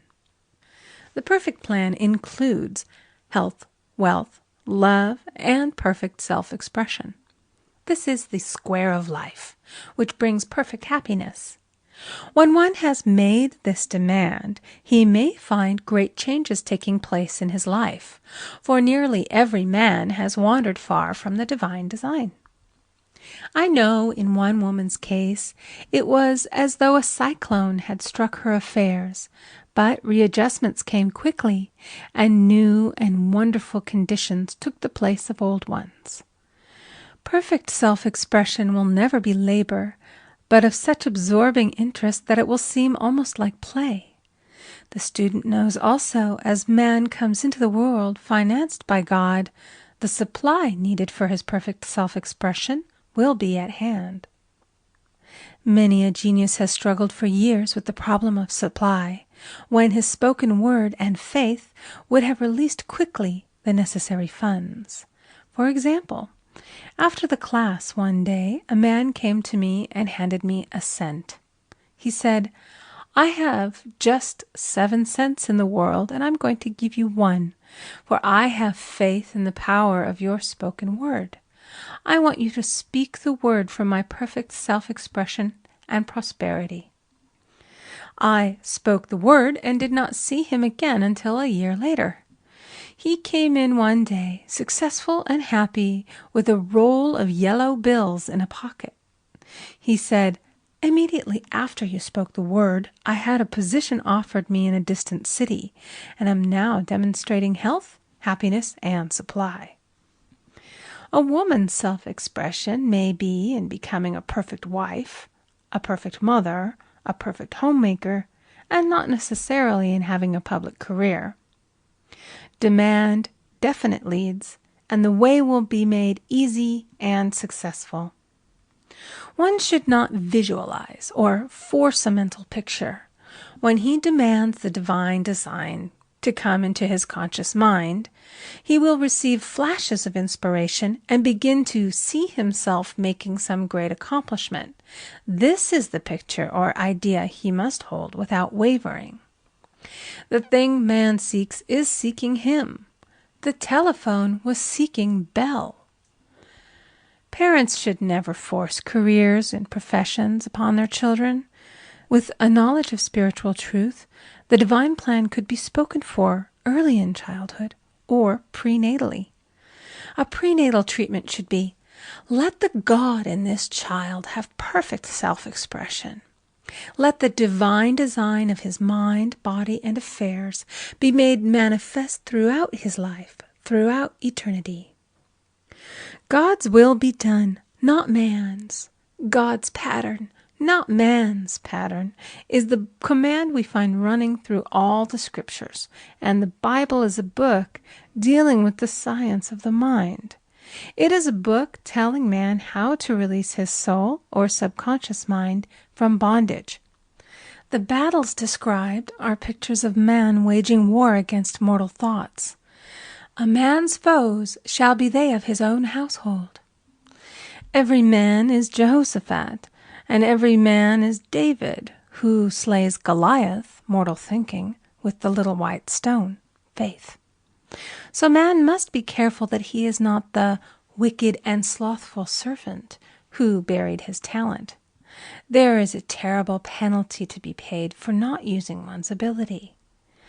Often, fear stands between man and his perfect self-expression. Stage fright has hampered many a genius.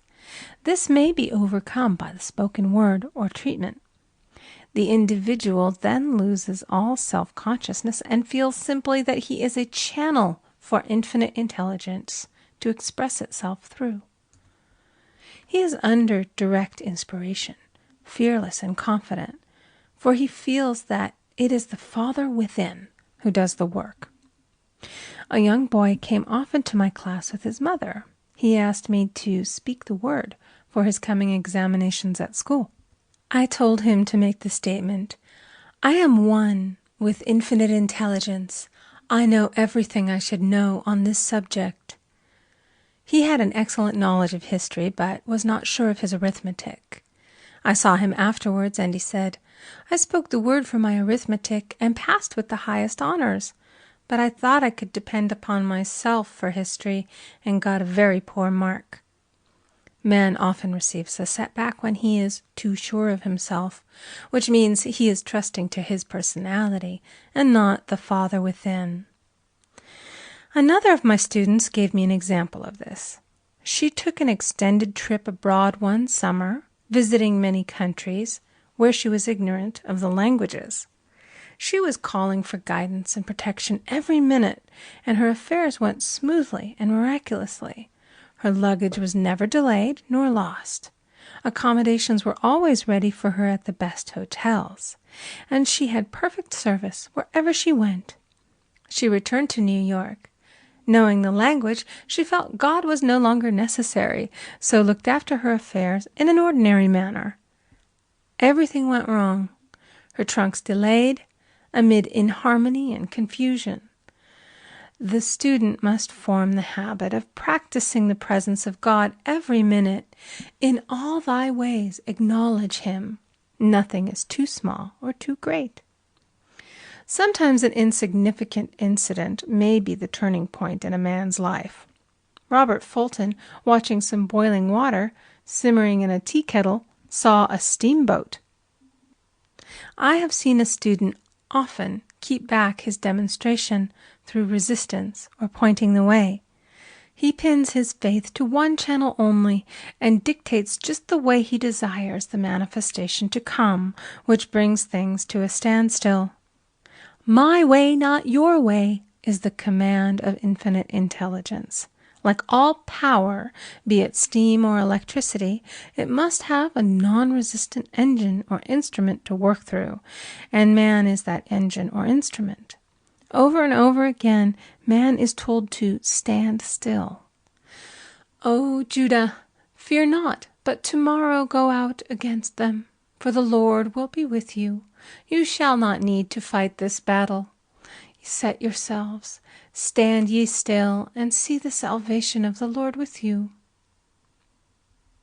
We see this in the incidents of the $2,000 coming to the woman through the landlord when she became non-resistant and undisturbed, and the woman who won the man's love after all suffering had ceased.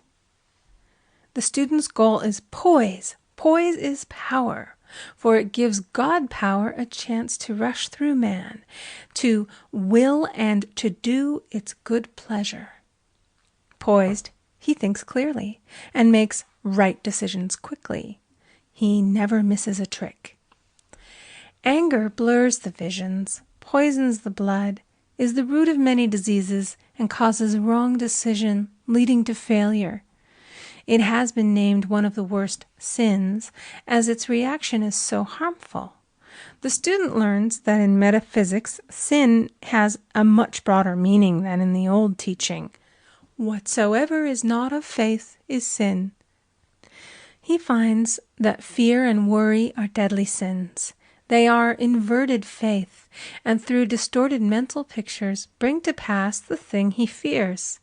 His work is to drive out these enemies from the subconscious mind. When man is fearless, he is finished. Maeterlinck says that man is God afraid. So, as we read in the previous chapters, man can only vanquish fear by walking up to the thing he is afraid of. When Jehoshaphat and his army prepared to meet the enemy, singing, "Praise the Lord, for his mercy endureth forever," they found their enemies had destroyed each other, and there was nothing to fight. For example, a woman asked a friend to deliver a message to another friend. The woman feared to give the message, as the reasoning mind said, "Don't get mixed up in this affair. Don't give that message." She was troubled in spirit, for she had given her promise.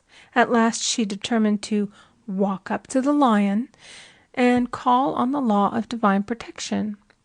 She met the friend to whom she was to deliver the message. She opened her mouth to speak it when her friend said, "So-and-so has left town." This made it unnecessary to give the message, as a situation depended upon the person being in town. As she was willing to do it, she was not obliged to. As she did not fear, the situation vanished. The student often delays his demonstration through a belief in incompletion. He should make this statement: "In divine mind there is only completion. Therefore my demonstration is completed. My perfect word, my perfect home, my perfect health." Whatever he demands are perfect ideas registered in divine mind and must manifest under grace in a perfect way. He gives thanks he has already received on the invisible and makes active preparation for receiving on the visible. One of my students was in need of a financial demonstration. She came to me and asked why it was not completed. I replied, "Perhaps you are in the habit of leaving things unfinished, and the subconscious has gotten into the habit of not completing. As the without, so the within." She said, "You are right. I often begin things and never finish them. I'll go home and finish something I commenced weeks ago, and I know it will be symbolic of my demonstration." So she sewed assiduously, and the article was soon completed. Shortly thereafter, the money came in a most curious manner. Her husband was paid his salary twice that month. He told the people of their mistake, and they sent word to keep it. When man asks, believing, he must receive, for God creates his own channels. I have been sometimes asked, suppose one has several talents. How is he to know which one to choose? Demand to be shown definitely. Say, "Infinite Spirit, give me a definite lead. Reveal to me my perfect self-expression. Show which talent I am to make use of now." I have known people to suddenly enter a new line of work and be fully equipped with little to no training, so make the statement, "I am fully equipped for the divine plan of my life," and be fearless in grasping opportunities. Some people are cheerful givers, but bad receivers. They refuse gifts through pride or some negative reason, thereby blocking their channels, and invariably find themselves eventually with little or nothing. For example, a woman who had given away a great deal of money had a gift offered her of several $1,000s. She refused to take it, saying she did not need it. Shortly thereafter, her finances were tied up, and she found herself in debt for that amount. Man should receive gracefully the bread returning to him upon the water. Freely ye have given, freely ye shall receive. There is always the perfect balance of giving and receiving, and though man should give without thinking of returns, he violates law if he does not accept the returns which come to him, for all gifts are from God, man being merely the channel. A thought of lack should never be held over the giver. For example, when the man gave me 1 cent, I did not say, "Poor man, he cannot afford to give me that." I saw him rich and prosperous with his supply pouring in. It was this thought which brought it. If one has been a bad receiver, he must become a good one, and take even a postage stamp if it is given him, and open up his channels for receiving. The Lord loveth a cheerful receiver, as well as a cheerful giver. I have often been asked why one man is born rich and healthy and another poor and sick. Where there is an effect, there is always a cause. There is no such thing as chance. This question is answered through the law of reincarnation. Man goes through many births and deaths until he knows the truth which sets him free. He is drawn back to the earth plane through unsatisfied desire, to pay his karmic debts or to fulfill his destiny. The man born rich and healthy has had pictures in his subconscious mind, in his past life, of health and riches, and the poor and sick man of disease and poverty. Man manifests, on any plane, the sum total of his subconscious beliefs. However, birth and death are man-made laws, for the wages of sin is death. The Adamic fall in consciousness through the belief in 2 powers. The real man, spiritual man, is birthless and deathless. He was never born and has never died.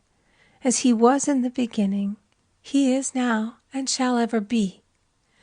So through the truth, man is set free from the law of karma, sin, and death, and manifests the man made in his image and likeness. Man's freedom comes through fulfilling his destiny, bringing into manifestation the divine design of his life. His Lord will say unto him, "Well done, thou good and faithful servant. Thou hast been faithful over a few things. I will make thee ruler over many things," death itself. "Enter thou into the joy of thy Lord, eternal life." End of Chapter 9. Chapter 10. Denials and Affirmations. Thou shalt also decree a thing, and it shall be established unto thee. All the good that is to be made manifest in man's life is already an accomplished fact in divine mind, and is released through man's recognition or spoken word. So he must be careful to decree that only the divine idea be made manifest, for often he decrees through his idle words failure or misfortune. It is therefore of the utmost importance to word one's demands correctly, as stated in a previous chapter. If one desires a home, friend, position, or any other good thing, make the demand for the divine selection. For example, Infinite Spirit, open the way for my right home, my right friend, my right position. I give thanks that it now manifests under grace in a perfect way. The latter part of this statement is most important. For example, I knew a woman who demanded $1,000. Her daughter was injured, and they received $1,000 indemnity, so it did not come in a perfect way. The demand should have been worded in this way: Infinite Spirit, I give thanks that the $1,000, which is mine by divine right, is now released and reaches me under grace in a perfect way. As one grows in a financial consciousness, he should demand that the enormous sums of money which are his by divine right reach him under grace in perfect ways. It is impossible for man to release more than he thinks is possible, for one is bound by the limited expectancies of the subconscious. He must enlarge his expectancies in order to receive in a larger way. Man so often limits himself in his demands. For example, a student made the demands for $600 by a certain date. He did receive it, but heard afterwards that he came very near receiving $1,000, but he was given just $600 as a result of his spoken word. They limited the Holy One of Israel. Wealth is a matter of consciousness. The French have a legend giving an example of this. A poor man was walking along a road when he met a traveler, who stopped him and said, "My good friend, I see that you are poor. Take this gold nugget, sell it, and you will be rich all your days." The man was overjoyed at his good fortune and took the nugget home. He immediately found work and became so prosperous that he did not sell the nugget. Years passed, and he became a very rich man. One day he met a poor man on the road. He stopped him and said, "My good friend, I will give you this gold nugget, which, if you sell, will make you rich for life." The mendicant took the nugget, had it valued, and found it was only brass. So we see, the first man became rich through feeling rich, thinking the nugget was gold. Every man has within him a gold nugget. It is his consciousness of gold, of opulence, which brings riches into his life. In making his demands, man begins at his journey's end. That is, he declares he has already received. "Before ye call, I shall answer." Continually affirming establishes the belief in the subconscious. It would not be necessary to make an affirmation more than once if one had perfect faith. One should not plead or supplicate, but give thanks repeatedly that he has received. The desert shall rejoice and blossom as the rose. This rejoicing, which is yet in the desert state of consciousness, opens the way for release. The Lord's Prayer is in the form of command and demand. Give us this day our daily bread, and forgive us our debts as we forgive our debtors. And ends in praise. For thine is the kingdom and the power and the glory forever. Amen. Concerning the works of my hands, command ye me. So prayer is command and demand, praise and thanksgiving. The student's work is in making himself believe that with God all things are possible. This is easy enough to state in the abstract, but a little more difficult when confronted with a problem. For example, it was necessary for a woman to demonstrate a large sum of money within a stated time. She knew she must do something to get a realization, for realization is manifestation, and she demanded a lead. She was walking through a department store when she saw a very beautiful pink enamel paper cutter. She felt the pull towards it. The thought came, I haven't a paper cutter good enough to open letters containing large checks. So she bought the paper cutter, which the reasoning mind would have called an extravagance. When she held it in her hand, she had a flash of a picture of herself opening an envelope containing a large check, and within a few weeks she received the money. The pink paper cutter was her bridge of active faith. Many stories are told of the power of the subconscious when directed in faith. For example, a man was spending the night in a farmhouse. The windows of the room had been nailed down, and in the middle of the night he felt suffocated and made his way in the dark to the window. He could not open it, so he smashed the pane with his fist, drew in draughts of fine fresh air, and had a wonderful night's sleep. The next morning he found he had smashed the glass of a bookcase, and the window had remained closed during the whole night. He had supplied himself with oxygen simply by his thought of oxygen. When a student starts out to demonstrate, he should never turn back. Let not that man who wavers think that he shall receive anything of the Lord. A student once made this wonderful statement: "When I ask the Father for anything, I put my foot down and I say, 'Father, I'll take nothing less than I've asked for, but more.'" So man should never compromise. Having done all, stand.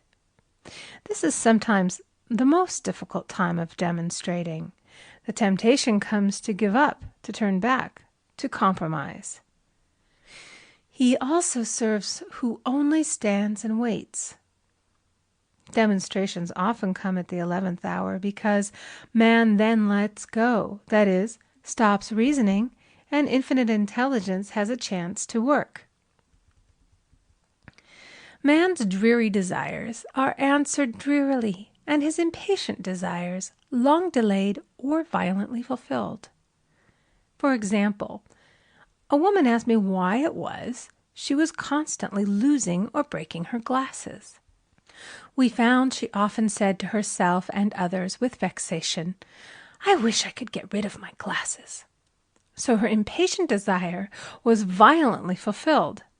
What she should have demanded was perfect eyesight, but what she registered in the subconscious was simply the impatient desire to be rid of her glasses, so they were continually being broken or lost.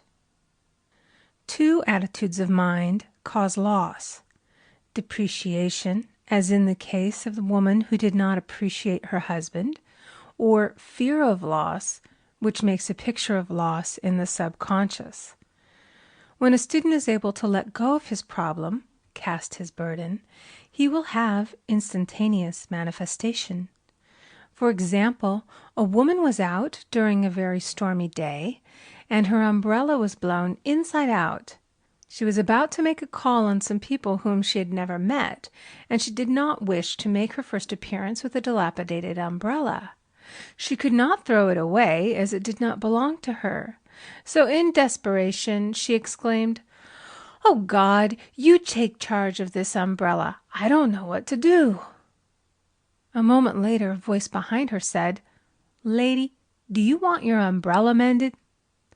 There stood an umbrella mender. She replied, "Indeed I do." The man mended the umbrella while she went into the house to pay her call, and when she returned she had a good umbrella. So there is always an umbrella mender at hand on man's pathway when one puts the umbrella or situation in God's hands. One should always follow a denial with an affirmation. For example, I was called on the phone late one night to treat a man whom I had never seen. He was apparently very ill. I made the statement, "I deny the appearance of disease. It is unreal, therefore cannot register in his consciousness. This man is a perfect idea in divine mind, pure substance expressing perfection." There is no time or space in divine mind. Therefore, the word reaches instantly its destination and does not return void. I have treated patients in Europe and have found that the result was instantaneous. I am asked so often the difference between visualizing and visioning. Visualizing is a mental process governed by the reasoning or conscious mind. Visioning is a spiritual process governed by intuition or the superconscious mind. The student should train his mind to receive these flashes of inspiration and work out the divine pictures through definite leads. When a man can say, "I desire only that which God desires for me," his false desires fade from the consciousness, and a new set of blueprints is given him by the master architect, the God within. God's plan for each man transcends the limitation of the reasoning mind and is always the square of life, containing health, wealth, love, and perfect self-expression. Many a man is building for himself in imagination a bungalow when he should be building a palace. If a student tries to force a demonstration through the reasoning mind, he brings it to a standstill. "I will hasten it, saith the Lord." He should act only through intuition or definite leads. "Rest in the Lord and wait patiently. Trust also in Him, and He will bring it to pass." I have seen the law work in the most astonishing manner. For example, a student stated that it was necessary for her to have $100 by the following day. It was a debt of vital importance which had to be met. I spoke the word, declaring Spirit was never too late, and that the supply was at hand. That evening she phoned me of the miracle. She said that the thought came to her to go to her safety deposit box at the bank to examine some papers. She looked over the papers, and at the bottom of the box was a new $100 bill. She was astounded, and she said she knew she had never put it there, for she had gone through the papers many times. It may have been a materialization, as Jesus Christ materialized the loaves and fishes. Man will reach the stage where his word is made flesh, or materialized instantly. The fields ripe with the harvest will manifest immediately, as in all of the miracles of Jesus Christ. There is a tremendous power alone in the name Jesus Christ. It stands for truth made manifest. He said, "Whatsoever ye ask the Father in my name, He will give it to you." The power of this name raises the student into the fourth dimension, where he is freed from all astral and psychic influences, and he becomes unconditioned and absolute, as God Himself is unconditioned and absolute. I have seen many healings accomplished by using the words, "in the name of Jesus Christ." Christ was both person and principle, and the Christ within each man is his Redeemer and salvation. The Christ within is his own fourth-dimensional self, the man made in God's image and likeness. This is the self which has never failed, never known sickness or sorrow, was never born, and has never died. It is the resurrection and the life of each man. "No man cometh to the Father save by the Son," means that God, the universal, working on the place of the particular, becomes the Christ in man. And the Holy Ghost means God in action. So daily, man is manifesting the Trinity of the Father, Son, and Holy Ghost. Man should make an art of thinking. The master thinker is an artist, and is careful to paint only the divine designs upon the canvas of his mind, and he paints these pictures with masterly strokes of power and decision, having perfect faith that there is no power to mar their perfection, and that they shall manifest in his life the ideal made real. All power is given man, through right thinking, to bring his heaven upon his earth, and this is the goal of the game of life. The simple rules are fearless faith, non-resistance, and love. May each reader be now freed from that thing which has held him in bondage through the ages, standing between him and his own, and know the truth which makes him free. Free to fulfill his destiny, to bring into manifestation the divine design of his life, health, wealth, love, and perfect self-expression. Be ye transformed by the renewing of your mind. End of Chapter 10. Chapter 11. Denials and Affirmations. For prosperity. God is my unfailing supply, and large sums of money come to me quickly, under grace, in perfect ways. For right conditions. Every plan my Father in heaven has not planned shall be dissolved and dissipated, and the divine idea now comes to pass. For right conditions. Only that which is true of God is true of me, for I and the Father are one. For faith. As I am one with God, I am one with my good, for God is both the giver and the gift. I cannot separate the giver from the gift. For right conditions. Divine love now dissolves and dissipates every wrong condition in my mind, body, and affairs. Divine love is the most powerful chemical in the universe and dissolves everything which is not of itself. For health. Divine love fills my consciousness with health, and every cell in my body is filled with light. For the eyesight. My eyes are God's eyes. I see with the eyes of spirit. I see clearly the open way. There are no obstacles on my pathway. I see clearly the perfect plan. For guidance. I am divinely sensitive to my intuitive leads, and give instant obedience to thy will. For the hearing. My ears are God's ears. I hear with the ears of spirit. I am non-resistant and am willing to be led. I hear glad tidings of great joy. For right work. I have a perfect work in a perfect way. I give a perfect service for perfect pay. For freedom from all bondage. I cast this burden on the Christ within, and I go free. End of Chapter 11. End of The Game of Life and How to Play It by Florence Scovel Shinn.